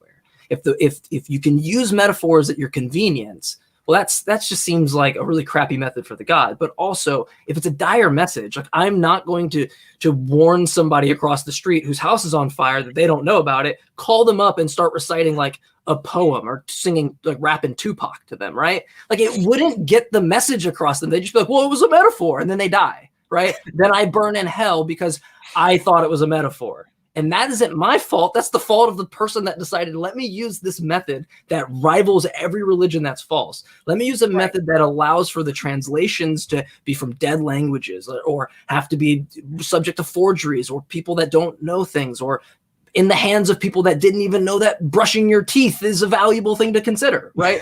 Like this thing to me, it just seems so obvious, but I guess that's just my No, I understand. Let me respond to that because you're making a good point, and this is why I said that the staple I think of Christianity is that the only thing that's worth knowing in the Christian religion is where you stand with God. That's really it. Like, here's the thing, right? Like that's why I pointed. Like you can have like Ra or Cyrus, whoever, you know. I think that the best thing about Christianity is that God can find you, so to speak, at any time. And here's the thing, right? Whereas other gods, like I said, they say you have to do X, Y, or Z to earn my favor. God has said, you already know that you've broken the law and I'm offering you a way out. Like you can share the gospel with someone in less than 2 minutes. If someone is literally dying and they only have minutes to live, they don't have to go to college and study for 10 years and look at all of the evidence that led up to the conclusion that God exists to say, okay, I'm finally convinced now that God exists because I took 10 years to look at all of the, like, let's say that God was proven tomorrow. Well, now everyone who's born tomorrow, if they want to know if God exists and they have to look at all of the extensive evidence that it exists. Well, first of all, they're not even guaranteed that they're going to live that long before they can then make up their mind. That's why I said the beauty. That's what the beauty is. The deeper learning. Here's what I think. Okay. This is my personal belief. I believe that the reason why evidence is seeming like changing or that we're not necessarily coming to a conclusion is in part because God is an infinite being. There's always going to be new things that you can learn. But also, I also acknowledge the part that we are also human beings and that the way that we go about looking for things is also going to be flawed. But the thing is that I think that God wants to keep the conversation going because everyone is going to require different levels of evidence. Everyone at some point is going to have their own personal experience of how they came to Christ. I wouldn't say that invalidates it. And that's, I mean, but do you think that everyone's personal experience that they astral projected and then talked about it on spiritual TikTok validates their claim that it's actually true? You know what I'm saying though? Like, cause that's the thing. Those personal experiences don't mean anything because David, I can rival that you had an experience with Jesus the same way that my mom or anyone else might have, right? Or anybody that might have believed in this, right? Like, that's fine. They had a personal experience. I cannot take that away from them. But sure. It's funny to me that we have all these contradicting personal experiences that, you know, the same way we have all these contradictory detailing of how we're going to use a methodology that's like, hey, we'll use the same writing and, you know, books and put them together with primitive men. It's like when you add all that up together, it's like, well, if you are going to go abductive here, like, I mean, I don't know why you're going to say on a ratio from 1 to infinity of the amount of things we could just create out of our head, astral projection or manifestation or Yahweh or Krishna or whatever it could be. It could be Yahweh with a hat. It could be Yahweh dancing, right? It could be whatever we change the variation to. It's rivaled by that. And the same way that we don't accept some proposition you've never heard or you think it doesn't exist or likely doesn't, I just don't see, like, we need something that separates that, right? T-Jump puts it great. He says, how do we differentiate between imagination and reality, right? That's a very good epistemic starting point. So, like, I don't know about looking at the cosmos or looking at this and then retrofitting it works. I think that's starting from a position and saying this is substantiated works because like anything else, it seems to work with everything else I believe in, right? I don't have issues with even something like the RNA world hypothesis, right? Like we can actually show like how clay is a catalyst to help these ribonucleotides form into the structure, right? Like we can actually look at these things, or we can get evidence to substantiate it in some way. It might not be like, hey, this is true, but we're onto something. I don't know what we have for Yahweh. I don't see it. I just see a book that says a thing. That's what I see. Well, I wasn't even necessarily pointing to the. I gave an example, right? So like I said, Hebrew. There's other verses too. So this is what I was trying to say. Let me finish this point. I saw we have a minute left. So the reason why I brought up consciousness is because I didn't see that. That's okay. The evidence does seem to suggest that consciousness is not physical, and if that's true, okay, I know that I'm going to be doing more inductive reasoning, but if that's true, which the evidence supports, because as far as I understand, all of the ways that we have previously known consciousness to be associated with the brain, it seems to refuse to add up to consciousness. The only thing that we seem to be left with is that consciousness is something that is merely correlated to the brain. And I know that you said, that, well, the way I kind of see it is, it's like, if I take a hammer to your brain and crack your head open, you're dead. And that makes logical sense. I get what you're saying. But if consciousness is more like Wi-Fi, well, now if you have a phone and you break the phone, that doesn't mean that the signal's not coming. It just means that the contraption that is used to receive that signal is not able to communicate anymore. And when you look at the near-death experiences of people having, floating around the hospitals that they were pronounced dead at, and coming back to consciousness and reporting things that were later confirmed to be true, like a red object on top of the hospital that turned out to be a red shoe. Consciousness seems to be a non-physical thing. So that's why I was trying to say, let's have a debate about that. What? About consciousness? You're either a dualist or an idealist. I'm a reductive physicalist. I mean, like a very minority, like my non-reductive physicalist, like scold me, right? I'm in a very minority position here, but I would love to debate that. But anyway, I'll have to research. I'll have to look into that first before we do that. So the universe then functioning like consciousness, like thought. Then that's what I'm trying to at least start from. I'm trying to get you to see, hey, we can talk about the Trinity, right? But if the universe seems to essentially operate like either a computer or a mind or some combination of the two, well, I know that this seems very simple, but you say we spawned in here like a video game and that seems ridiculous. Well, think about this for a second. Just hear me out on this. If you think in your mind right now, your mind is essentially a black nothingness. You can literally spawn things into your mind. You can even hear words in your mind. You can create things in your mind that don't even necessarily exist in reality. But you say that we can't. That us spawning in here like a video game is an absurd notion. But if the universe represents a mind, why couldn't I think therefore I am? God calls himself the great I am. If he's a mind and he's conscious and he's not physical, why couldn't he do the same?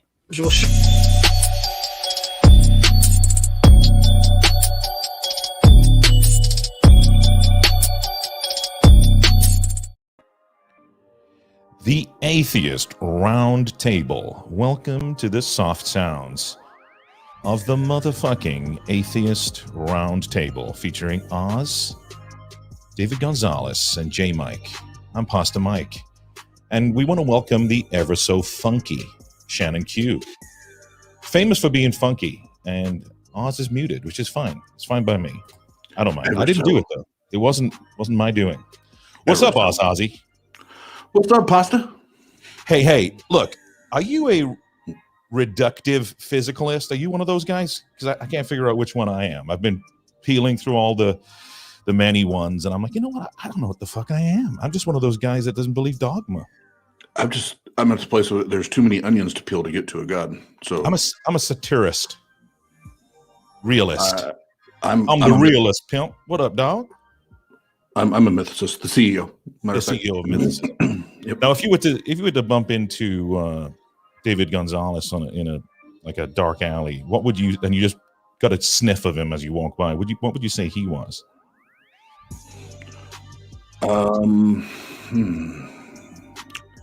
I'd say he wants to be an atheist, but he doesn't want to turn his back on his belief. Really? You're that confident? Do you have Cartesian truth in this? Yeah, Yeah, I just the energy, the vibes. Cartesian Yeah, certainty.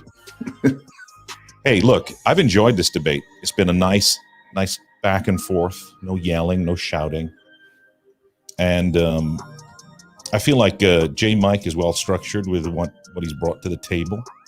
It's polished. David, as you mentioned, very consistent, comes on the show on a regular basis. Never gets upset, never shows emotions. I think I've only ever seen David upset one time, and it was when I told him that, he wasn't a very good singer. He was singing backstage one time, and he got ever so offended by that. But other than that, very even keeled. Well, and there was that one time. I think it was the second time we talked to him on the channel, and I don't know if it was his auxiliary plug-in or whatever, but it sounded like a train kept going through his closet he was in. Yes, that's right. He had a train. He had a train going by.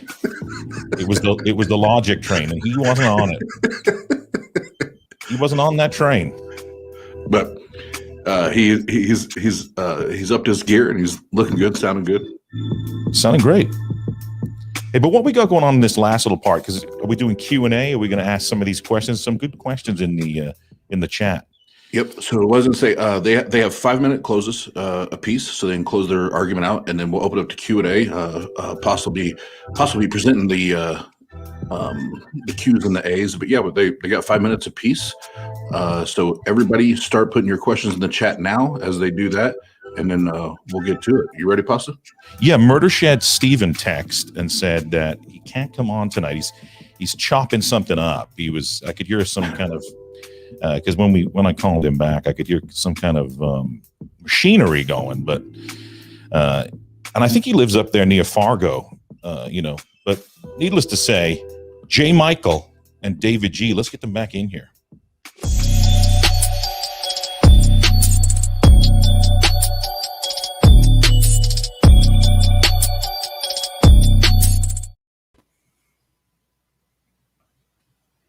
He's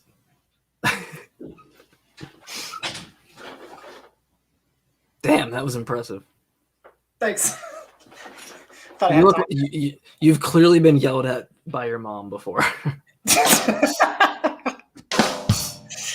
Oh, that's Pass good. the mic with the jokes or with the sound effect. I had to use the restroom real fast, so. So,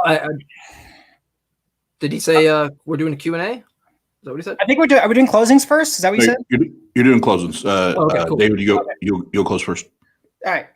Okay, so 5 minutes. All right, 9:51. Okay, so I just want to say, I appreciate it, Mike. The thing, I believe the notion that God gives everyone the what's the word? He gives you the dignity of making up your own mind. I do think that everyone can know enough about God and who he claims to be, which is not necessarily any particular thing outside of the person of Jesus. He just claims in the Bible to be a conscious mind, which I hope that I have at least demonstrated that we seem to see that with the evidence that we currently have, and that he's accessible to anyone who wants to know. I think that our morality comes from him. I think that the voice that we all have in our heads that tells us when we do something wrong comes from him. And I believe that, God is trying to reconcile us to him.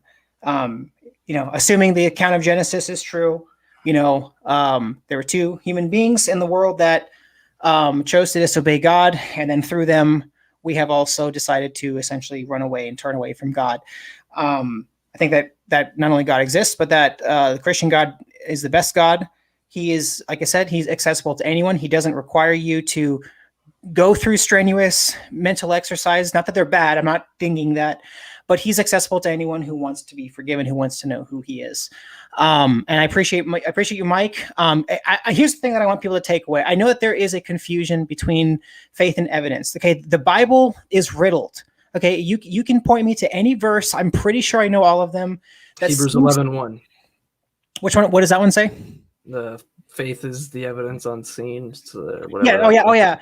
So yes, faith is the but it says faith is the assurance of things hoped for that is the future that pertains to sin. And if you experience forgiveness, you believe that there is a God who is going to hold you morally accountable. You don't see the judgment day. You don't see after death. That's what that's talking about. Is the assurance of things hoped for, meaning that Jesus is going to stand in your place on the day of judgment and say, I took the punishment for your sin. The evidence, or as some translations actually say, the conviction of things not seen, right? And that's why, I think forgiveness, love, a lot of emotions, we don't see these things, we feel them. When we do something wrong, we feel guilt. Well, guilt is not necessarily a thing.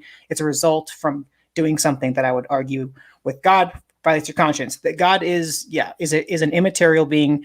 And so that's what that verse is referring to. And in other verses, you will see in a lot of Bible verses, God seems to be very clear, that he doesn't want you to at least believe without a reason. And so, Mike, I hope that you find God, or that he finds you, whichever way he decides to do that.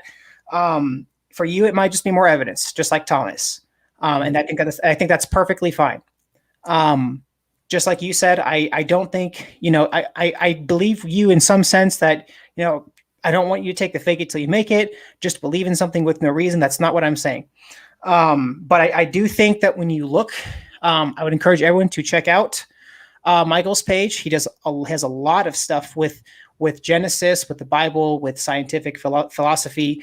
I think the best way that you can see God right now with the scientific evidence that we have is to look at, I can try and find this argument.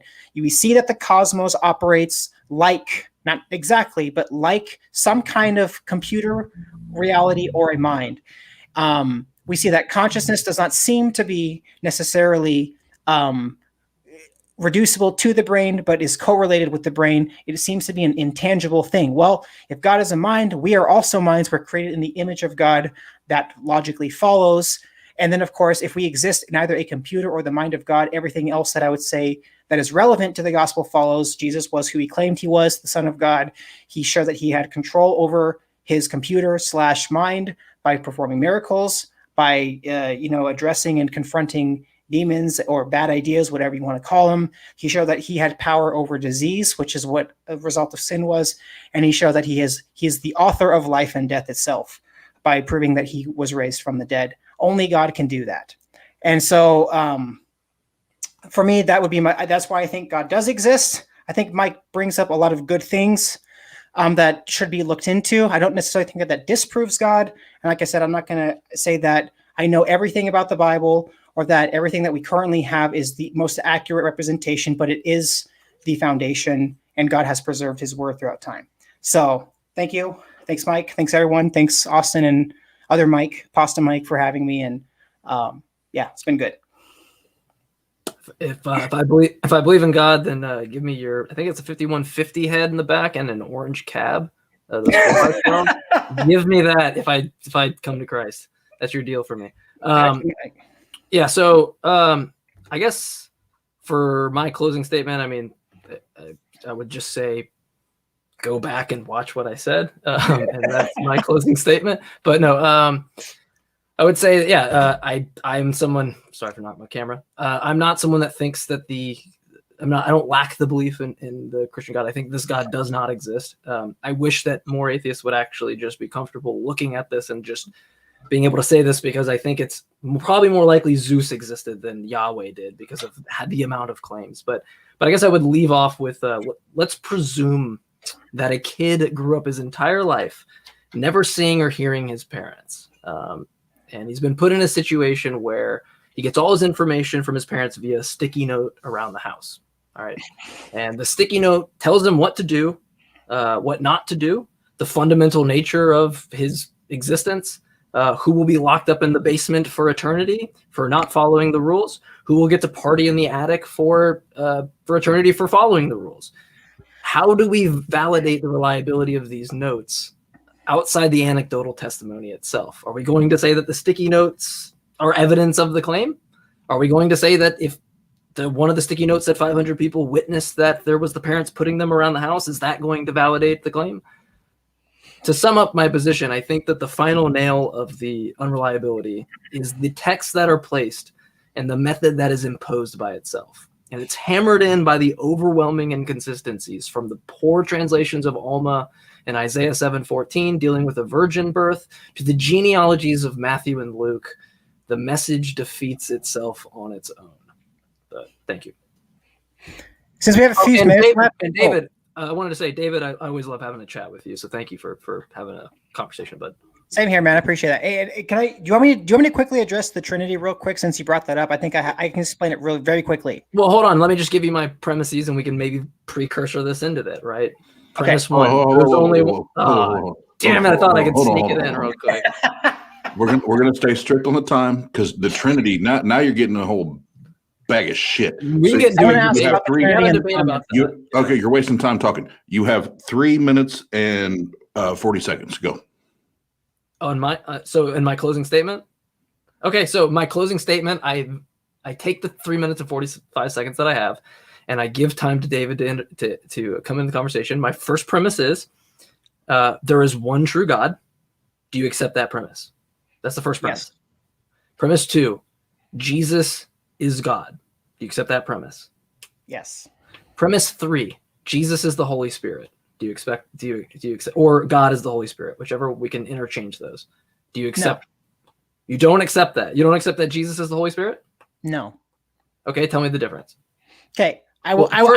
First off, I just want to point out that premise 2 has already violated the law of identity because you said Jesus is God, right? If they're two different people and there's one God, then that premise does not make sense if they're two. If Jesus and God are existing at two different times. Yes. So let me rephrase premise 3. Premise 3 is that they exist separate of each other. Okay, I don't know that they exist separate of each other, but I will say that they are not the same, what we call in Christianity, the same person. Yes, so it would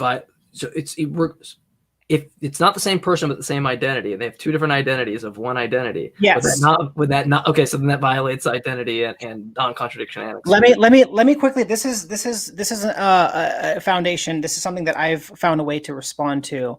And I'm not going to say that it's exact, but it is going to illustrate how the law of identity is not being violated, even though it may not be the perfect. Okay, I'm going to say the same thing back to you.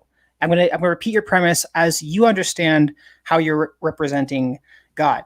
Okay, if we accept that the definition of the word family means you're gonna go into Gonzalez, your last name Gonzalez, right? We've had this conversation. Well, family. Yes, use the term family. Yeah, we had this conversation. You use this Gonzalez is not the same Gonzalez, right? Like but it's all one Gonzalez. No. Those are three different identities, and Gonzalez is an abstraction. It's not a real thing. It's not a thing. There's no Gonzalez. Gonzalez represents you. You guys just share this like a Platonist is going to say this universal between you, like Gonzalez exists. Well, Gonzalez was I'm anomalous, so I'm going to reject that and say that the Gonzalez is just an abstraction that doesn't actually exist. Gonzalez was my old example. I've actually changed it real quick. I only have a few minutes, or a couple minutes. Let me explain this to you. So as I understand it, as best as I understand it. So God can be synonymous in this analogy with the title of family. Right. The definition of family is a husband, wife, and at least one child. Right. If two people are married, the argument stands though, because the family is still an abstraction. It's not a thing. Those people are separate identities. They're not one thing. That's the difference between family Jesus and God, is that they're one thing that's also not one thing. It violates the law of identity. Therefore, it's impossible that God does not exist.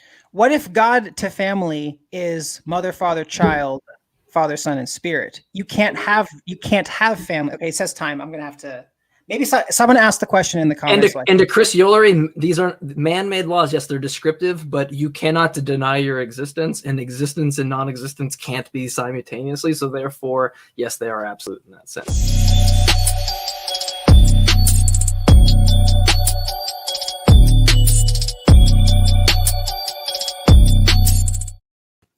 Oh, pasta man. Oh shit, man! Shit! It's that time, bro. It's that time, son. It's that time before we go to Q&A.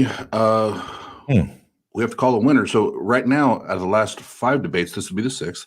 The theists winning 3-2. But we have to call a winner. You and I.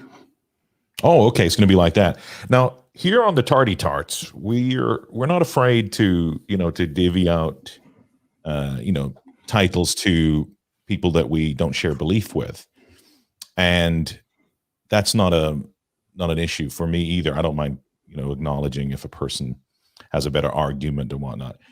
But I got to admit that I do find it difficult for anybody to have a better argument than Jmike. I talk to Jmike privately a lot of the time, and I've known him now for over a year. And we chat, and I think his philosophy on the existence of God or gods is outstanding. And although I'm not a big fan of this style of debate, I think the discussions that Jmike has on the topic is second to none. So I do like Jmike's approach here. So I would lean more toward Jmike in the least biased way, because I also appreciate David's arguments as well. I do, do appreciate where David's coming from too. Yeah, and I would say the same thing. It's if you are judging a debate by who presents their argument or their case the best, that's how you judge it. It's whether you would agree or disagree with the opposing argument. That's the scale it should be on. And if you can't judge it by that, you probably shouldn't be judging debates.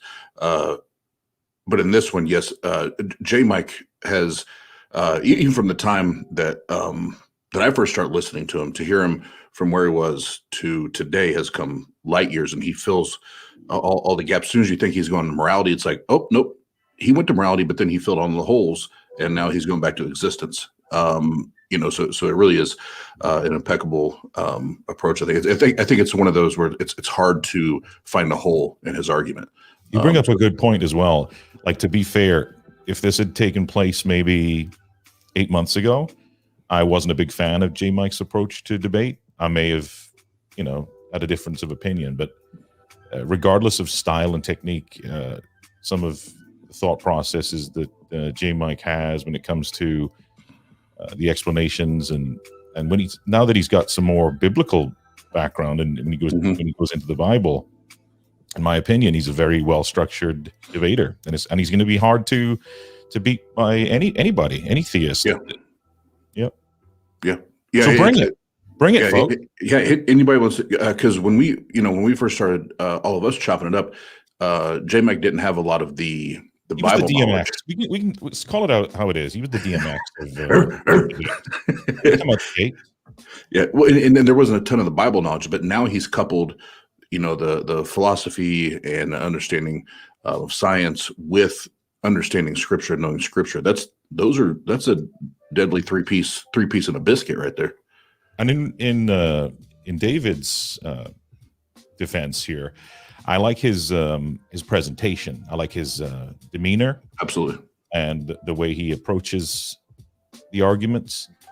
I just don't think that he brought the sauce today to substantiate some of the powerful knowledge that Jmike had there. Yeah, and like I said earlier, his consistency and his unwavering, like he's relentless. That you have to respect that, whether it's a competition or a debate or whatever. When somebody just gets at it and they don't quit, no matter what the opposition is, you have to tip your hat and respect that. Is it fair to say that Jmike might actually be Jesus and he's trying to trick everybody? He's like doing some kind of prank. At this point, I feel like when we met him, he's went from the 10-year-old Jesus. Now we're up to probably about mid-20s Jesus right before he dies. Wait a minute. There's a period of Jesus' life where he wasn't written about. I think it's 12 to 22 or somewhere. So that's why I said mid-20s. Yep. Yeah. Is that? Yeah. Anyway, let's get to some Q&A. Let's get Q&A going. And I'm gonna grill some of these guys. Yeah. So let's do the Q&A. We'll get the boys back on.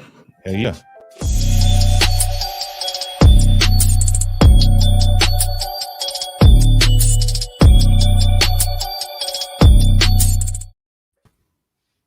All right now. Oh shit! You got the big old. It's God. I think he looks better. You know what? Your face is better than the God face. And but you're asking the question. Yeah, but I'll ask the questions. You can show the beauty. So I've held the. I don't know if people are privy to how StreamYard works, but I've had to stop the comments up here because I didn't want these things to get away from me. Let's go with this first, because the Blazing Wizard Pope dropped some of these dollar bills in here, If the Christian All right. God is the best God, which other gods are there we can choose between? Sounds like a question for Mike, I think. It's No, I'm open. kidding. I mean, you guys No, can I'm both, just kidding. both Yeah, go for this. that sounds like it's for me. That was. I was like, wait, what? I was pulling your leg there. You're good. So this is where I believe that if what I call God, if that's true, everything else naturally follows. And I would say that for this question, the answer would simply be found in Scripture itself, because the Bible does give. That's why I said that the Bible is a book that is mostly for believers, and this isn't like a culty thing. It's more of like I said, like the Bible says, all Scripture is God breathed, is useful for teaching, correcting, rebuking, and training in righteousness. It doesn't claim to be a science book. It doesn't claim. So the interesting thing with Christianity, with this question, is that the Bible, as far as I know, is one of the only religions that actually talks about false teachings, people who are preaching what is called a false gospel, things that would otherwise mislead people away from the truth. And when it comes to, demon, I'm perfectly fine with saying, I can accept that every single God that has been reported to exists. And I can still argue why God is a better God. Because Zeus is only in charge. Zeus and Thor are only in charge of thunder if they exist. But guess what? The universe still had to exist before they did.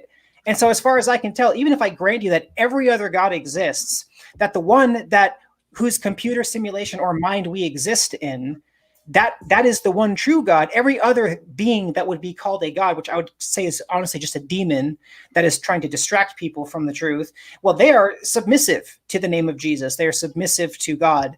And so you can choose them if you want, but that's what makes, since you put it in quotations, he is the best God, because he's the head honcho. It sounds like God fucked up by making demons. Like, why did he do that? Okay, demon is a terminology, but technically they are angels. In fact, Satan is actually called the most beautiful angel, and even ironically, when it comes to false teachers or false teachings, one of the ways that the Bible talks about those things is that watch out for wolves in sheep's clothing, because Satan cloaks himself as an angel of light, basically coming with the things that people want to hear, taking from truth, like the not metaphorical serpent, but that's a mistranslation of what it actually would have been.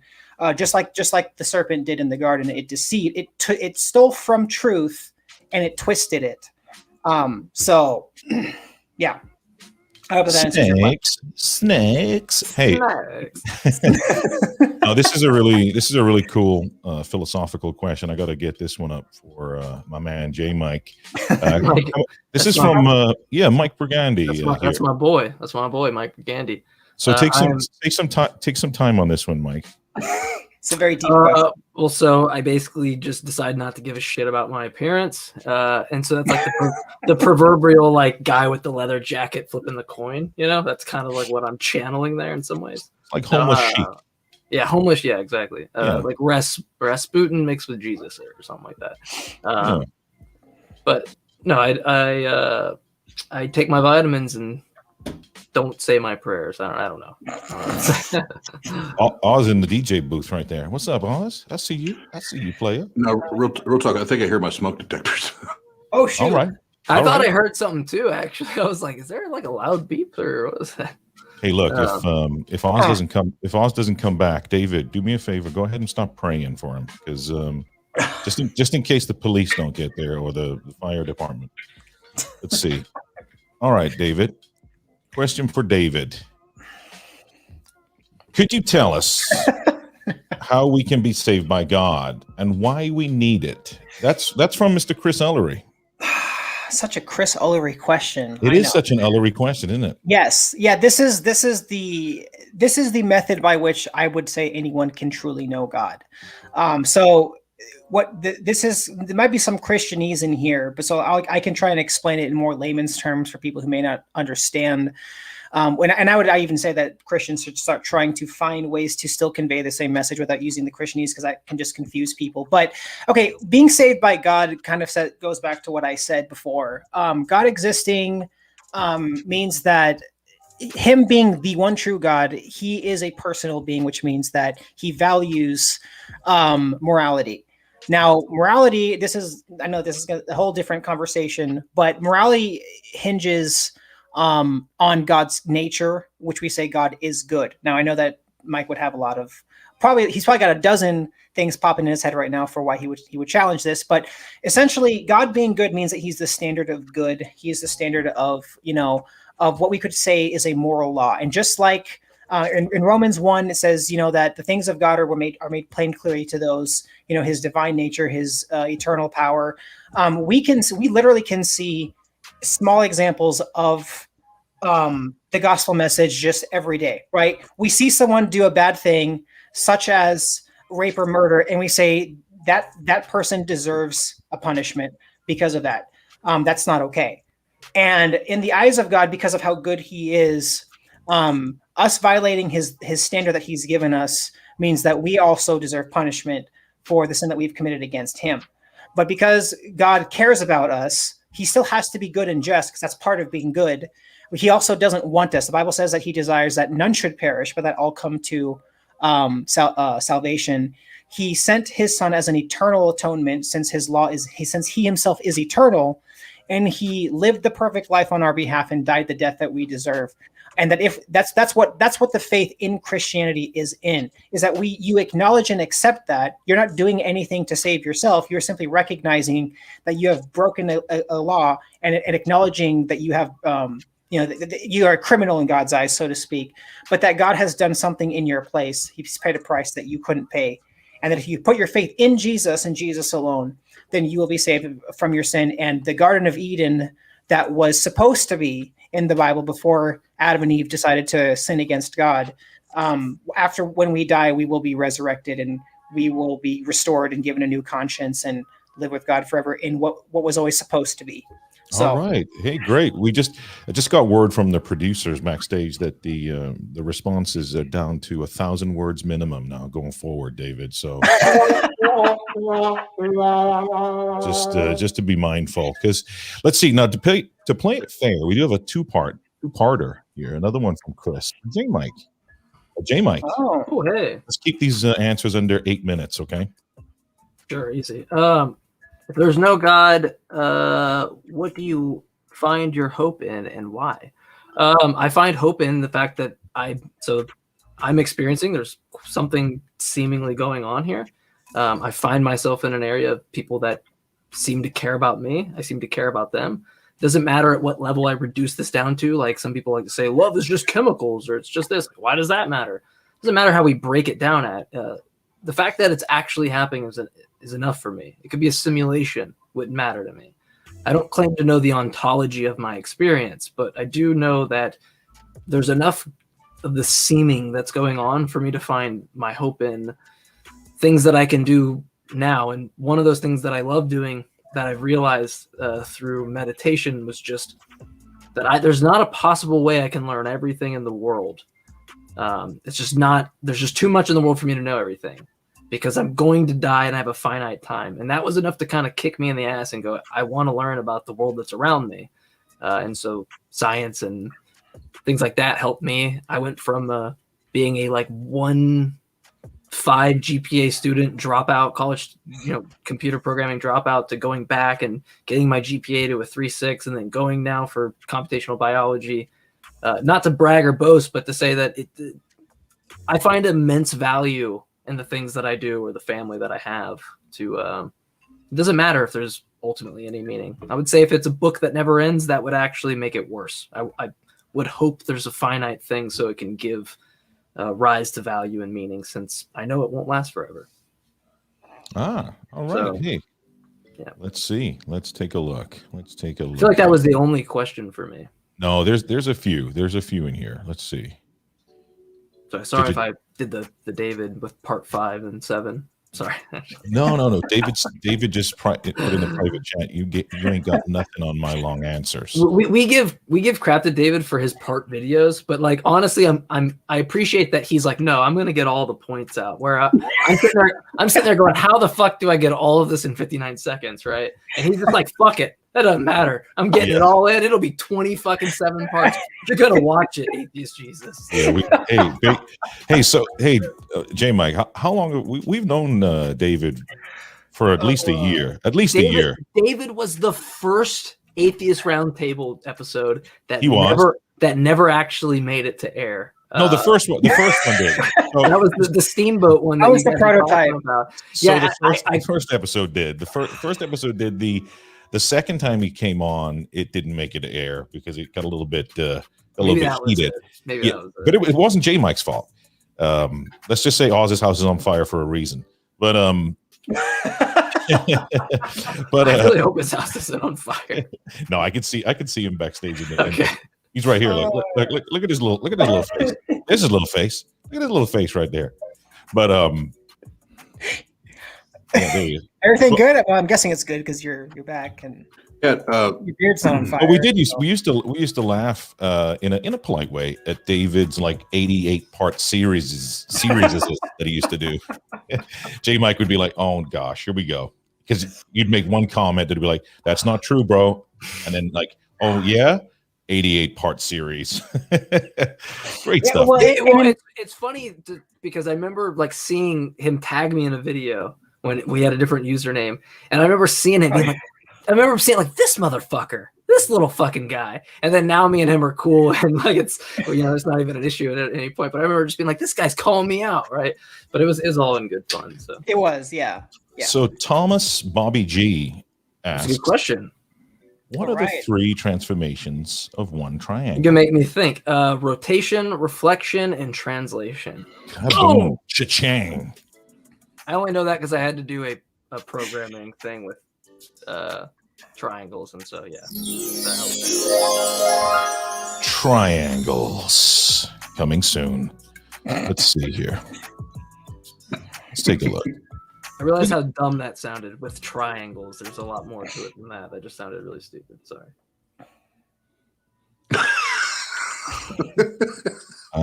Okay, David. Thought you were off the hook. Hey, Oz, get your timer ready for David. David's muted. David's muted. He can't hear this. He rambles on a little bit, Oz.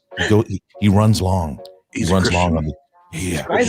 Why is no one saying anything right now? I can't hear anything. He goes from the book of Genesis right up to like the part where Jesus is really nice and kind to everybody, whatever book that is. Look, here we go, David. Okay. How can a good God punish Jesus if he's innocent? That's extremely unjust. Yeah. So this is what I said. Before you go, it's a question with an answer in it, which is kind of cool. Sort of. I don't know. Well, okay. So this goes back to what I said about it is kind of a Christianese thing. It's not something that people hear about, but it's something called substitutionary atonement. The way sin is talked about in the Bible, I think it's either Romans 3:23 or Romans 6:23 that says, "For the wages of sin is death, but the gift of God is eternal life." The wages implies that there's a price, and it could be seen. It can be seen in the following sense, right? If there's a moral aspect, but there is also just a natural consequential aspect of it as well. If I say, "Hey, do not spend $1 million," I've given you a command that is now would be equivalent of a moral code. And if you go purchase an item that cost you $1 million on my credit card, you can't pay that back. But so you are now in debt because of something that you were told not to do that you said to do. And so when Jesus came, that's why it's called substitutionary atonement. You can't pay that debt off on your own, but Jesus can. And so when Jesus came, that was basically the principle behind substitutionary atonement and why Jesus had to die to save you, because he's the only one who could pay the price of that came with sin. But would it make any sense, like, if my neighbor did something wrong and I let him finish? and I We broke let him my finish. child's arm, like would that be like a reasonable thing to do to justify my neighbor's sin? Wait, can you say that again? I didn't hear the whole thing. If my neighbor sinned and I broke my child's arm to make up for it, like does that do it? How does that do anything? Well, it's not related. That's like saying, well, I racked up debt, so I decided to mow the lawn. Well, okay, mowing the lawn doesn't really contribute necessarily to fixing your debt. Someone would have to either do the work that's necessary to acquire that amount that is owed. It's not it's not that it sounds like you're thinking about it from a position of just the actual punishment itself. I'm just thinking of it as an unnecessary pain and suffering and punishment for something that is not needed. Like to me it just seems like it's pulling on the heartstring and emotions of people. Like, oh, that's so that like that it's clearly like a movie, right? It's gonna make you feel ways about stuff, right? But that doesn't make it true. And to me, it's like it also when you look at it, doesn't like if I created the same story and I go, oh, my neighbor drove all over my lawn and fucked up my lawn, and I broke my kid's arm to appease his sins. Like you would think I'm crazy. That's well, no. exactly Wait, what the Jesus. If I take that analogy, it would be as though you legally could take that person to court, but instead what you did was you took on the work that was necessary, either by hiring someone else or by doing it yourself. You did what was necessary to fix the lawn that they ruined on their behalf. You actually fixed what they wronged. It's not that you did some weird thing that has absolutely nothing to do with the person driving on your lawn. It's related to the instance. And so that's where God's loving aspect comes in, because that's what the Bible says. While we were still sinners, Christ died for us. And so if you drove on my lawn, you obviously did something wrong, and I'm justified in punishing you or taking legal action against you for doing that. But instead, what I've decided to do is fix the lawn myself and then say, hey, what you did was wrong, and I fixed it, but you technically owed me something from that. And then, of course, it just seems weird because, like, if I created AI and was like, it burned down my house is the example I like to use a lot. Like, right, that wouldn't be the AI's fault. That'd be my fault. I should have figured out, like, if I programmed it in such a way that it had a flamethrower to go do these things, right? Like free will. Well, then it's clearly my fault for instantiating that. I can't impose the wickedness on man and then have to send myself to be like, all right, guys, let me double down on the thing that I created to have to fix it all for you. Because it just doesn't, to me, it doesn't make sense. It's like, I know. It seems like a celestial, like Hitchens would say, a celestial North Korea. Like if this had happened in some dictatorship where the guy goes, I'll take the fall for it because you guys are incompetent, you'd be like, what? Jmike, look at this. Slip this in here real quick. Where do you draw that conclusion from? Are you inferring your own opinion? What, the Jesus sacrifice thing being dumb? I get broad, any conclusion. I guess Chris is probably meaning. I would assume that one. I think it's entirely, the story makes no sense to say I create the conditions for everything and then go, you messed it up with one singular event, and now all the things that had no choice of existing. Like, David, did you, just a yes or no answer real quick, did you choose to exist? No. Nope, I didn't choose to exist either. I'm not complaining about it. I had no choice in this. I just happened to be here on YouTube with the debate, right? So now I'm thrown into a situation where I have to either accept this thing that someone before me that also had no choice in existing messed up because God made these conditions necessary, and now I'm subject to the failures of that. That makes no sense. And then to double down on that and go, let me double down on what I would call like being a douchebag. No offense, but it would be like, hey, I messed this all up, but let me be the hero now and appease everybody. But it doesn't even do that because not everybody's peace. You still have to just blindly accept that Jesus existed since we have no good evidence. Well, not blindly, but it's entirely blindly. Entirely blind. There's no, all you have is to use the claim, the source. I can write a book and I have claims. The person that commits a murder can write a book about how they're innocent. That doesn't prove that they're innocent. Right. Well, that's why I said that you can find God. Everyone can find God through the only language that matters as a starting point, which is the moral language. We all know that there are things that we ought not do, whether you believe in God or not. And were you saying? I just want to correct this too. If this is what you're saying, I want to make sure you understand it. Are you saying that we are responsible for the consequences of Adam and Eve, or are you saying that is your perspective that we are punished for the sin of Adam and Eve? Is that what you're saying? I'm saying that the introduction of original sin has nothing to do with any of us that had also no choice at life, right? And there's a whole host of issues with the story, but I like to use the example of like a superintendent creating a school and then giving all the students, like giving 2 students, like Braille, right, to read, and they fail the test. And now every student that comes into this school system is subject to now like having to, live in the system of where you have to have like, you're essentially you have no real good method. You have to use Braille, something that you don't even understand, right? You have no actual good method at determining the validity of it. To me, it seems that the fault there is the superintendent that created everything in the way that he did, right? He's the one serving tennis. He could have served it a different way. We're waiting on the serve. He could have created all the conditions in a way where it didn't have to be this way. And if it had to be this way, then I guess you have to be a necessitarian at that point, and then we have a whole other host of issues. I think, did Austin want to say something? It looks like, oh, never mind. Okay.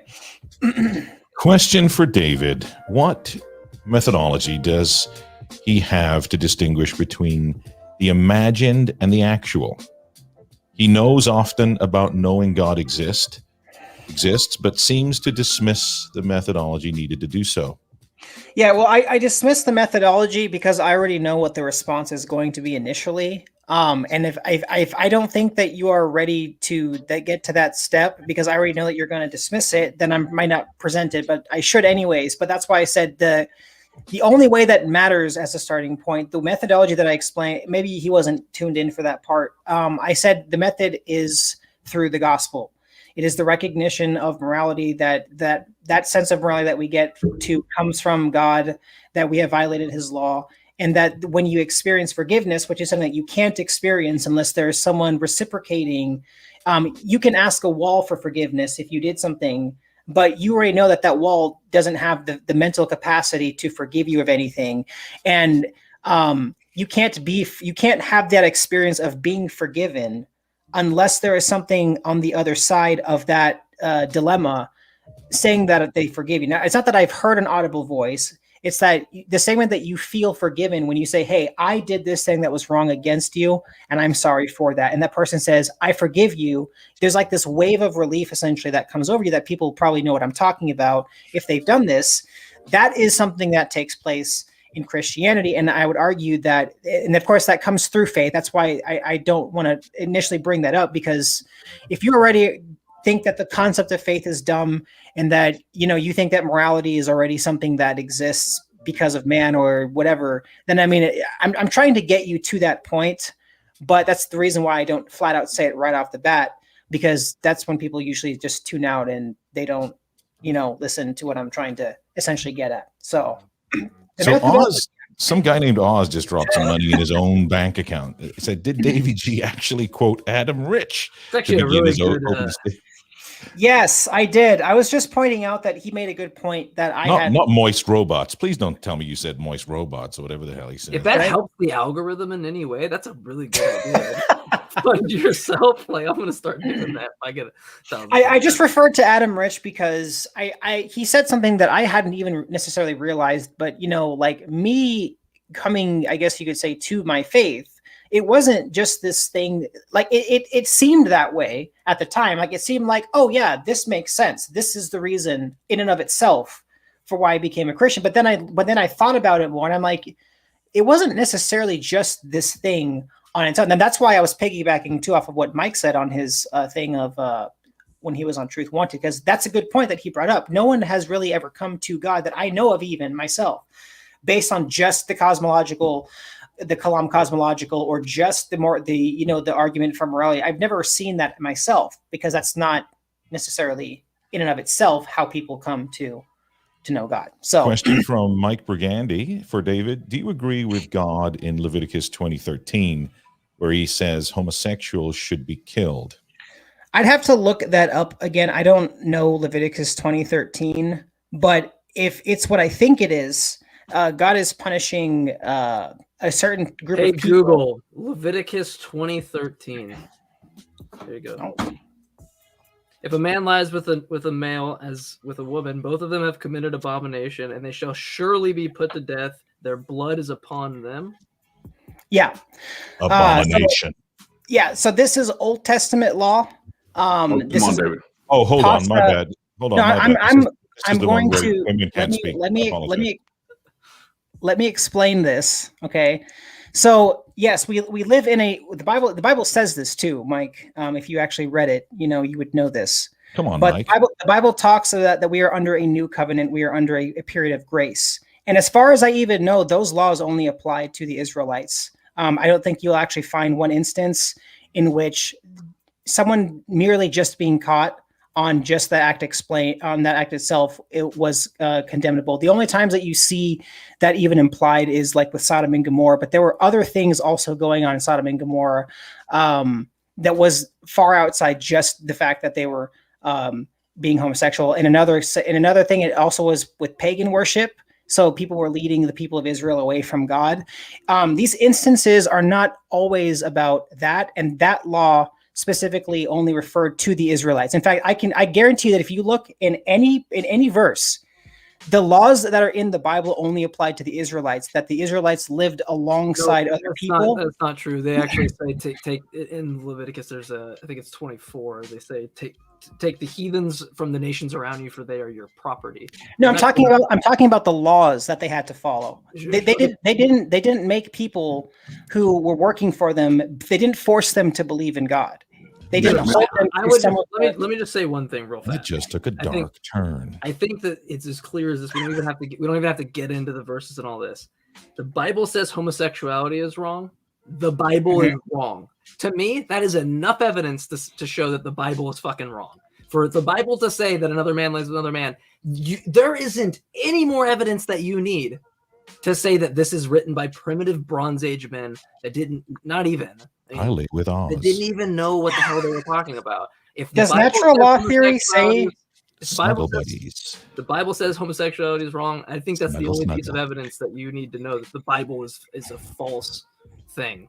Does natural law theory say that homosexual attractions or behaviors are deemed unnatural? We're not even talking about morality. We're just saying driving in cars is unnatural. If loving Oz is wrong, I don't want to be right. So okay, talking on a cell phone is unnatural. Headphones are unnatural. Us being on YouTube through this is entirely unnatural, right? Real quick, just to just put the dagger in that with the old laws and put the dagger in the new. I'm sorry, pasta. I apologize. I was getting into it. In the New Testament, it says Jesus did not come to. He came to fulfill the law, not abolish the law. So he didn't do away with anything. He just came to recognize them and say, these laws are here. He didn't abolish it. And it said, you will not remove one iota. Not one pinstripe will be removed from these laws. So yes, all of those laws still apply, period, end of story. Then you move on from there. And you have to understand that the same God that said thou shalt not kill in the 10 Commandments is the same God that commanded soldiers in Hosea 11 to go in and dash kids' heads upon stones and kill them and rip unborn babies out of mothers' wombs. So it's if we're going to say even if he was real, then we go, do we serve him? Hell no. Okay, and so I would also can I respond to that? Yeah. Yes, you can. I also want to point out, because I just want to stress that homosexuality isn't unnatural, by the way. It's entirely natural. And as somebody who's studying computational biology, we can actually see how homosexual populations in bees and other organisms are actually beneficial to the actual proliferation. And if anyone wants tapes of Oz and I, just entirely, if homosexuality was an issue here, I don't think that natural selection or anything like that would be selecting for this if this is a genetic text trait, and right? pasta sex tape in every species. So I'm just going to throw it out there. It's entirely natural, and just the fact that the Bible says it's wrong is all you need to know that the Bible's wrong. Okay, well, I'm going to respond to that and what Austin said. So there is a theory in natural law theory that's referring to function, and there is actually a verse that corroborates science in this respect that says that homosexuality, according to science, is unnatural because of the usage, the function of the reproductive organs. This has nothing to do with morality, and there is even a passage in the Bible that says is sex only for reproduction, though? Is sex only for reproduction? Oz and I have a position called the Leviticus. Hey, listen, David. Yeah. If God's commandment is thou shalt not kill, why is self-defense or war ordered by God moral? This is from Atheist Cats. Thank you for the super chat, Ken. Yeah, kill is a word that the word love, for example, appears in the Bible. The same word is used, but the context is what defines what kind of love that is. Okay. We don't say that just killing someone is always wrong. Okay. If I have someone who has a gun to my head and they're going to kill me for no good reason, and I kill them, did I take life? Yes. Was I justified? Yes. What that verse is talking about, killing is murdering. And there's always reasons why God told people to kill people, and it was because of something that they were doing that was sinful. So in the eyes of God, that would be similar to self-defense. That'd be similar to enacting justice. It wasn't God was just taking people's lives because he was bored and had nothing else to do. So... And we got one more super chat. I want to knock this one out, David. I hope you appreciate this. What do you think about William Lane Craig saying that Jesus didn't know anything about evolution? I haven't seen that quote or anything, but I don't know in what context he says that. Yeah, I haven't seen it either. But I would agree Jesus didn't know anything about evolution because Jesus was a man who didn't have that information, and he wasn't the Son of God. So that's Mike's response. Got it. I would kind of respond, or I would just kind of go off what Mike said. I don't know. That Jesus was only a man?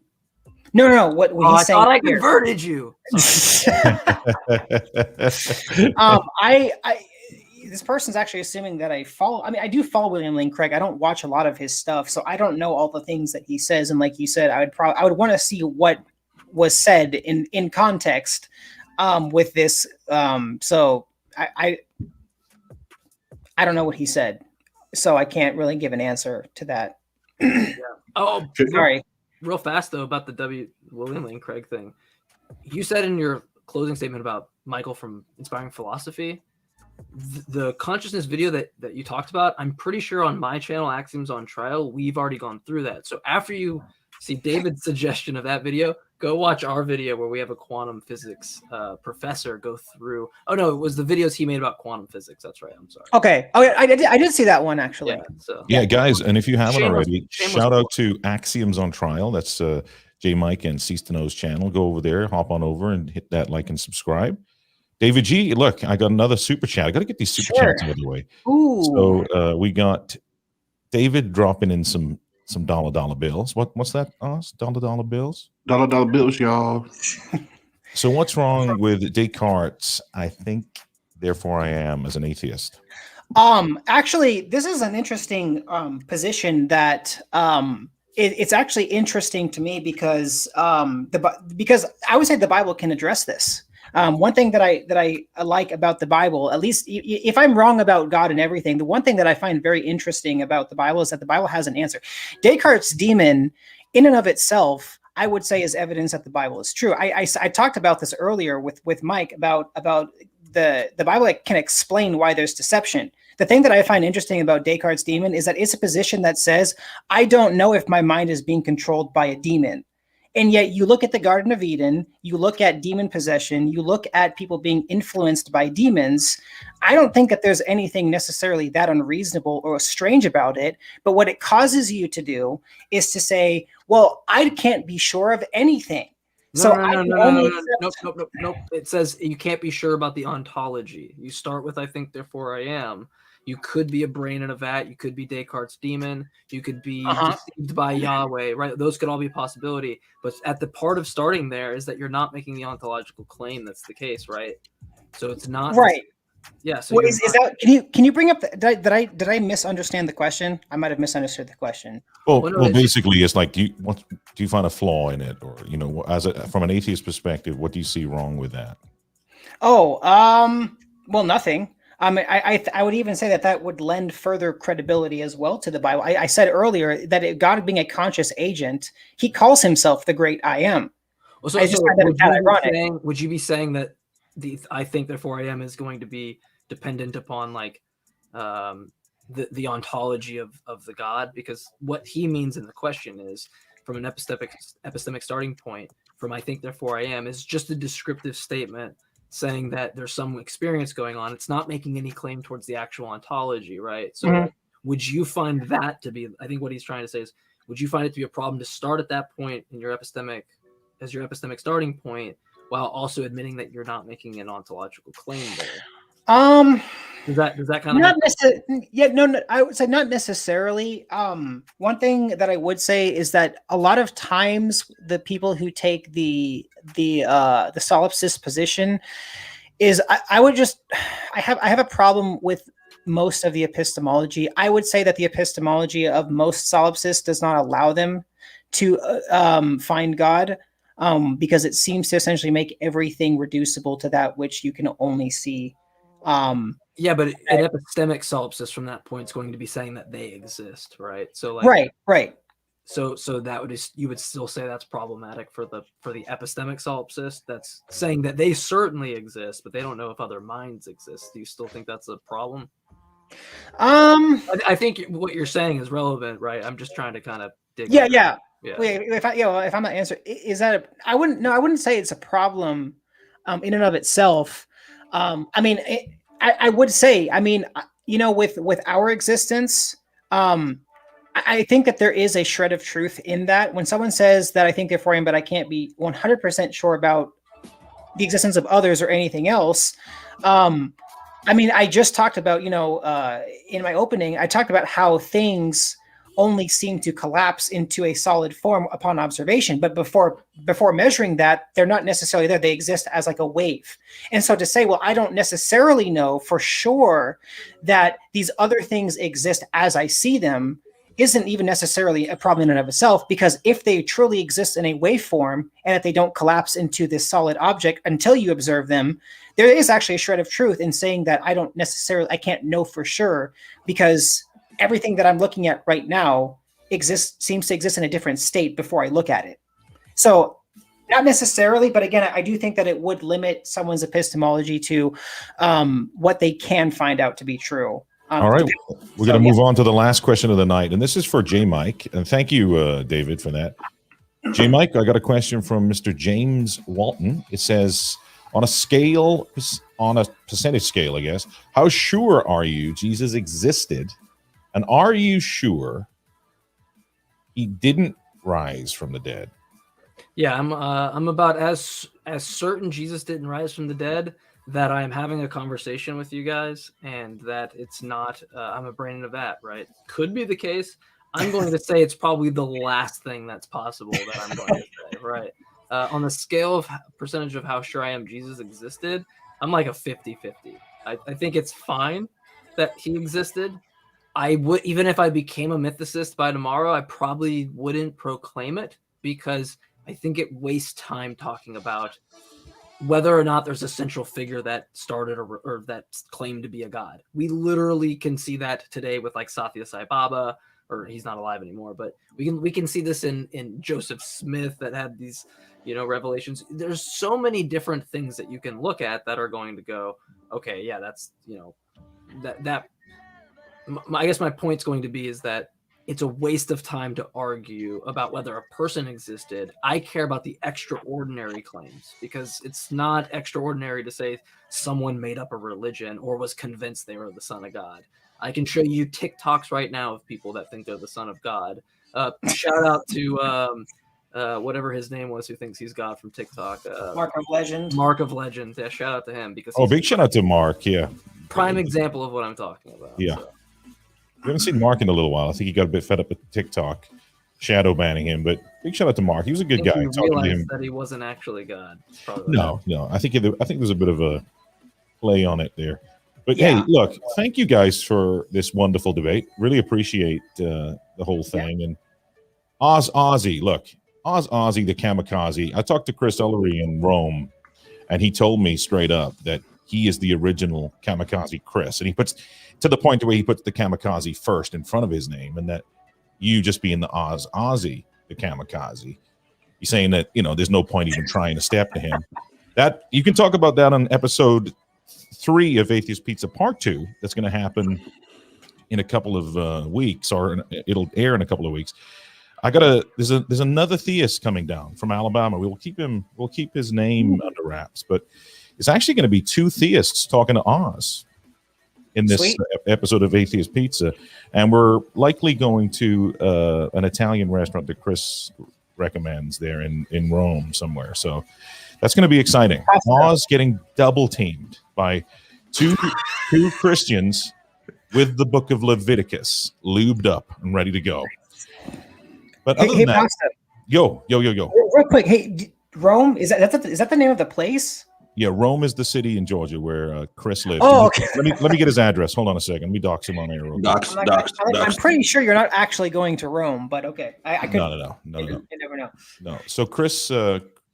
So let's see what Chris just said. I went to click on his comment here. So this is what Chris says. Oz. No, Chris Kamikaze, former NAWA junior heavyweight champ. Now, heavyweight can be depicted as subjective because I stood next to Chris, and I think he could. I saw his little ankles. Yeah, he could have fit heavyweight. I could have put Chris in my pocket. So I don't know heavyweight. I'm going to disagree with heavyweight, but yeah, banterweight maybe. And Pasta, let me say this. So he did fake wrestling. It was fake. It was. I actually fought MMA. So if there's a real kamikaze, his name's not Chris. No, I've stood next to Jmike. I think Jmike and Chris could have a good scrap. They could get it because Jmike, believe it or not, Jmike's knowledge on wrestling, pro wrestling, is very extensive. And Jmike and Chris wrestling debate, and the winner gets to actually. I could debate him old school wrestling versus today's really garbage crap. Nice. Yeah, let's get this going. And then the winner aside from AEW because they're doing great stuff. The winner instantly gets the to justify that God is either real or not, based on whoever wins the wrestling debate. Chris just said I'm going to get a very real super kick, and he's going to get put in a very real guillotine as fast as he can say his own name. If it's a wrestling debate, do we plan me as the winner ahead of time, or how does that?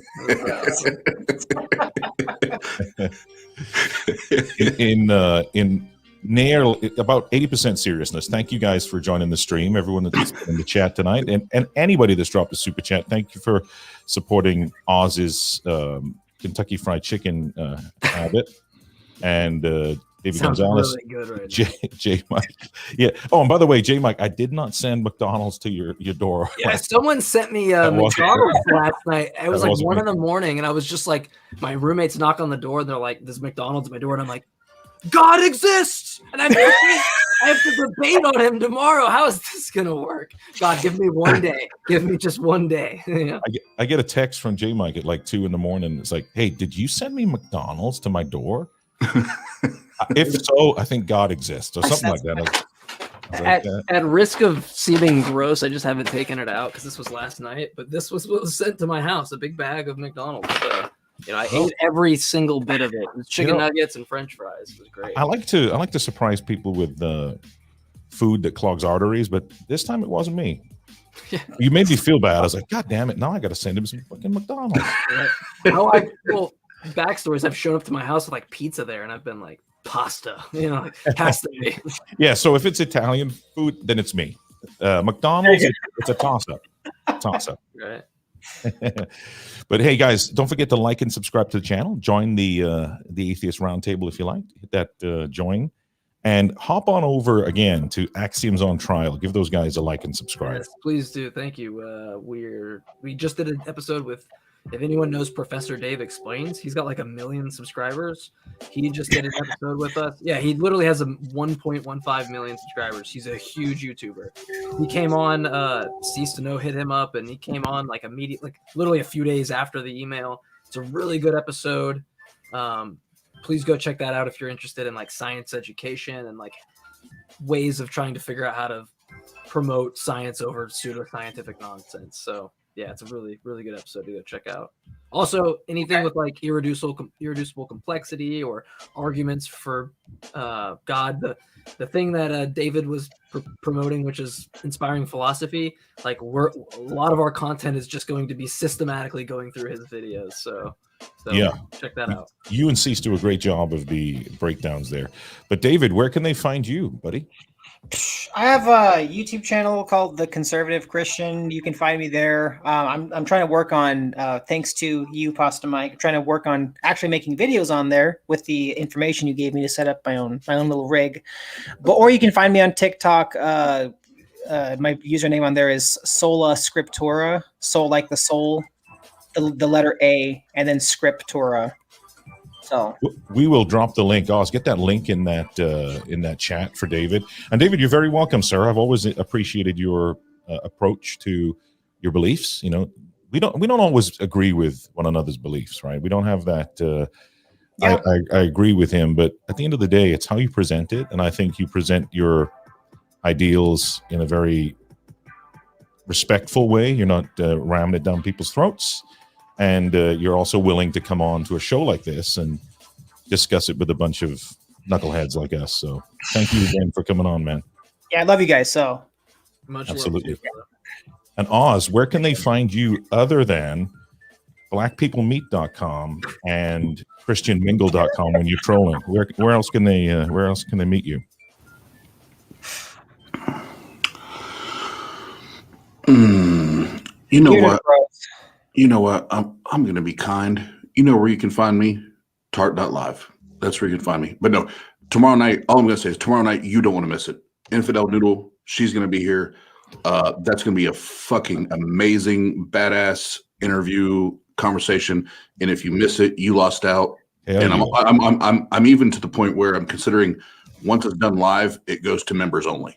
Like, yep. I'm so close to that because that's going to be an epic conversation. So if you're not there, be here live for it because it's actually coming down as soon as it wraps. Right. We're talking about an ex-Muslim that's in trouble right now. She's trying to get persecuted by folks. There's people trying to fake her account on TikTok, giving her all kinds of problems. But we got her live on the show tomorrow. Be here for it. It's going straight over to the members only. We got quite a few folks now that have joined TARP that are paying the subscription each month. We're putting out content, dropping money back into the channel to actually give some more content to the folks and actually pay. Because otherwise, these guys that are joining the channel, they're no different than anyone else that gets to watch for free. Yeah, and this is there's no sarcasm deposited at all when I say this, but once you start to listen to this young woman talk about her experience, what she's going through, anybody in America that is a theist of any sort, I don't care what God you believe in, you will reconsider ever saying that you feel persecuted, that you feel like you're attacked, because what they go through across seas and what being a former Christian in 30-something years, it's nothing. It's nothing. Yeah. And then absolutely nothing. Oz, I think that is an amazing thing that you're saying there because that's something not a lot of people recognize. Yeah, it really is a joke. If Americans looked at what other people go through across the board, you know, there's other people every day across seas that are still getting arrested and put in jail or prison for blasphemy laws. That's bullshit. We're in 2021. And by the way, I think I can speak for Oz and Jmike in this as well, that if the roles were reversed, like if theists, and this does happen to Christians actually, were being persecuted for their beliefs and having their beliefs taken away from them, we'd be having the exact same vigor and approach. Absolutely. For sure. Absolutely. In that respect, because you're entitled to your belief and you shouldn't be persecuted for it. Unless it involves some form of hate that can be, demonstrated and proven, and that's the difference. Yeah. Yep. And then possibly last thing, really quick, I'll say is for anyone that knows any new atheist content creators, and Jmike, you and Cease fit in this too. If you want to be a part of it, February 20th, we're dedicating an entire stream to atheist content creators that you've started in the last 3-6 months, whatever. And we're doing an entire stream dedicated to those channels just to help support, get your name out, turn up the volume, and get more exposure for your channel. Anybody wants to be a part of that, if it's you or you know somebody that wants to be a part of that, email me, austin@tart.live. I think that's going to be an amazing evening on the 20th, 9 p.m. Eastern time. And that's all I got. If you're under 1,000 subs, or if you're just new, even if you're over 1,000 subs, that's fantastic. I don't know how you did that, if that's the case. But if you're a new channel and you're out here hustling and you want some recognition, we're looking to put you on the channel. Not like that we're anything fantastic or anything, but we're in a position where we feel as though we can give you some exposure. And cross-pollination is something that Oz and I talked about months and months ago. And hence the fact that anybody that's got a channel that wants to push freedom of speech, secular humanism, and any type of discourse or debate that involves an opportunity to have civil discourse like you saw tonight, we're going to promote it, even if it's a belief that we don't even agree with. Yep.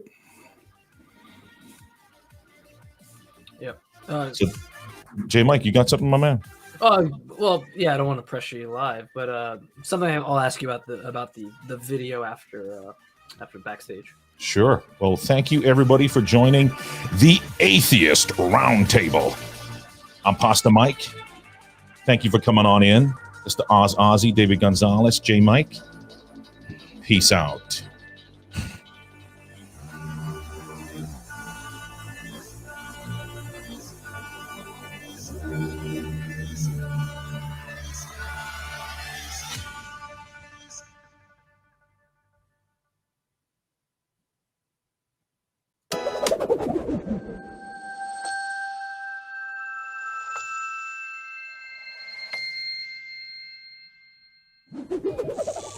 Welcome to Let's Get It, the Atheist Round Table. That was terrible. Let's do that again. Pastor Mike, what you doing? What up with Eddie? Why he sweaty on your noodle? I don't get it. He lost his shit. The whole kid caboodle. Now pause. You Oz. Everybody tell him that he's a lost cause. Who's the ass in the hat? Half Christian ass. Always talking this and talking that. And Benji on the epistemology. You got claims, got beliefs. What's your confidence? And is it relevant? Nah. Just Jeff. What's next? What text you gonna put to the test? Put to the test, little troll face weasel on TikTok looking like a beetle juice. And what do you do when a member of your crew sits in a shed with the dead? I don't know what's up. Anybody seen T-Jump? Now the newest member of the crew. The talk debut. Here's your preview. It's K Nabs. She says she's the live stream queen. Welcome to the team. Yeah. Welcome to the team. Happy birthday shout out to K Nabs as well, actually. Happy birthday, K Nabs. Is faith a reliable pathway? 57 today. Hey, yo, Oz, are we going on a deep dive? Faith is bullshit. And peace out. Thank you guys. See you next time. Jesus in the morning.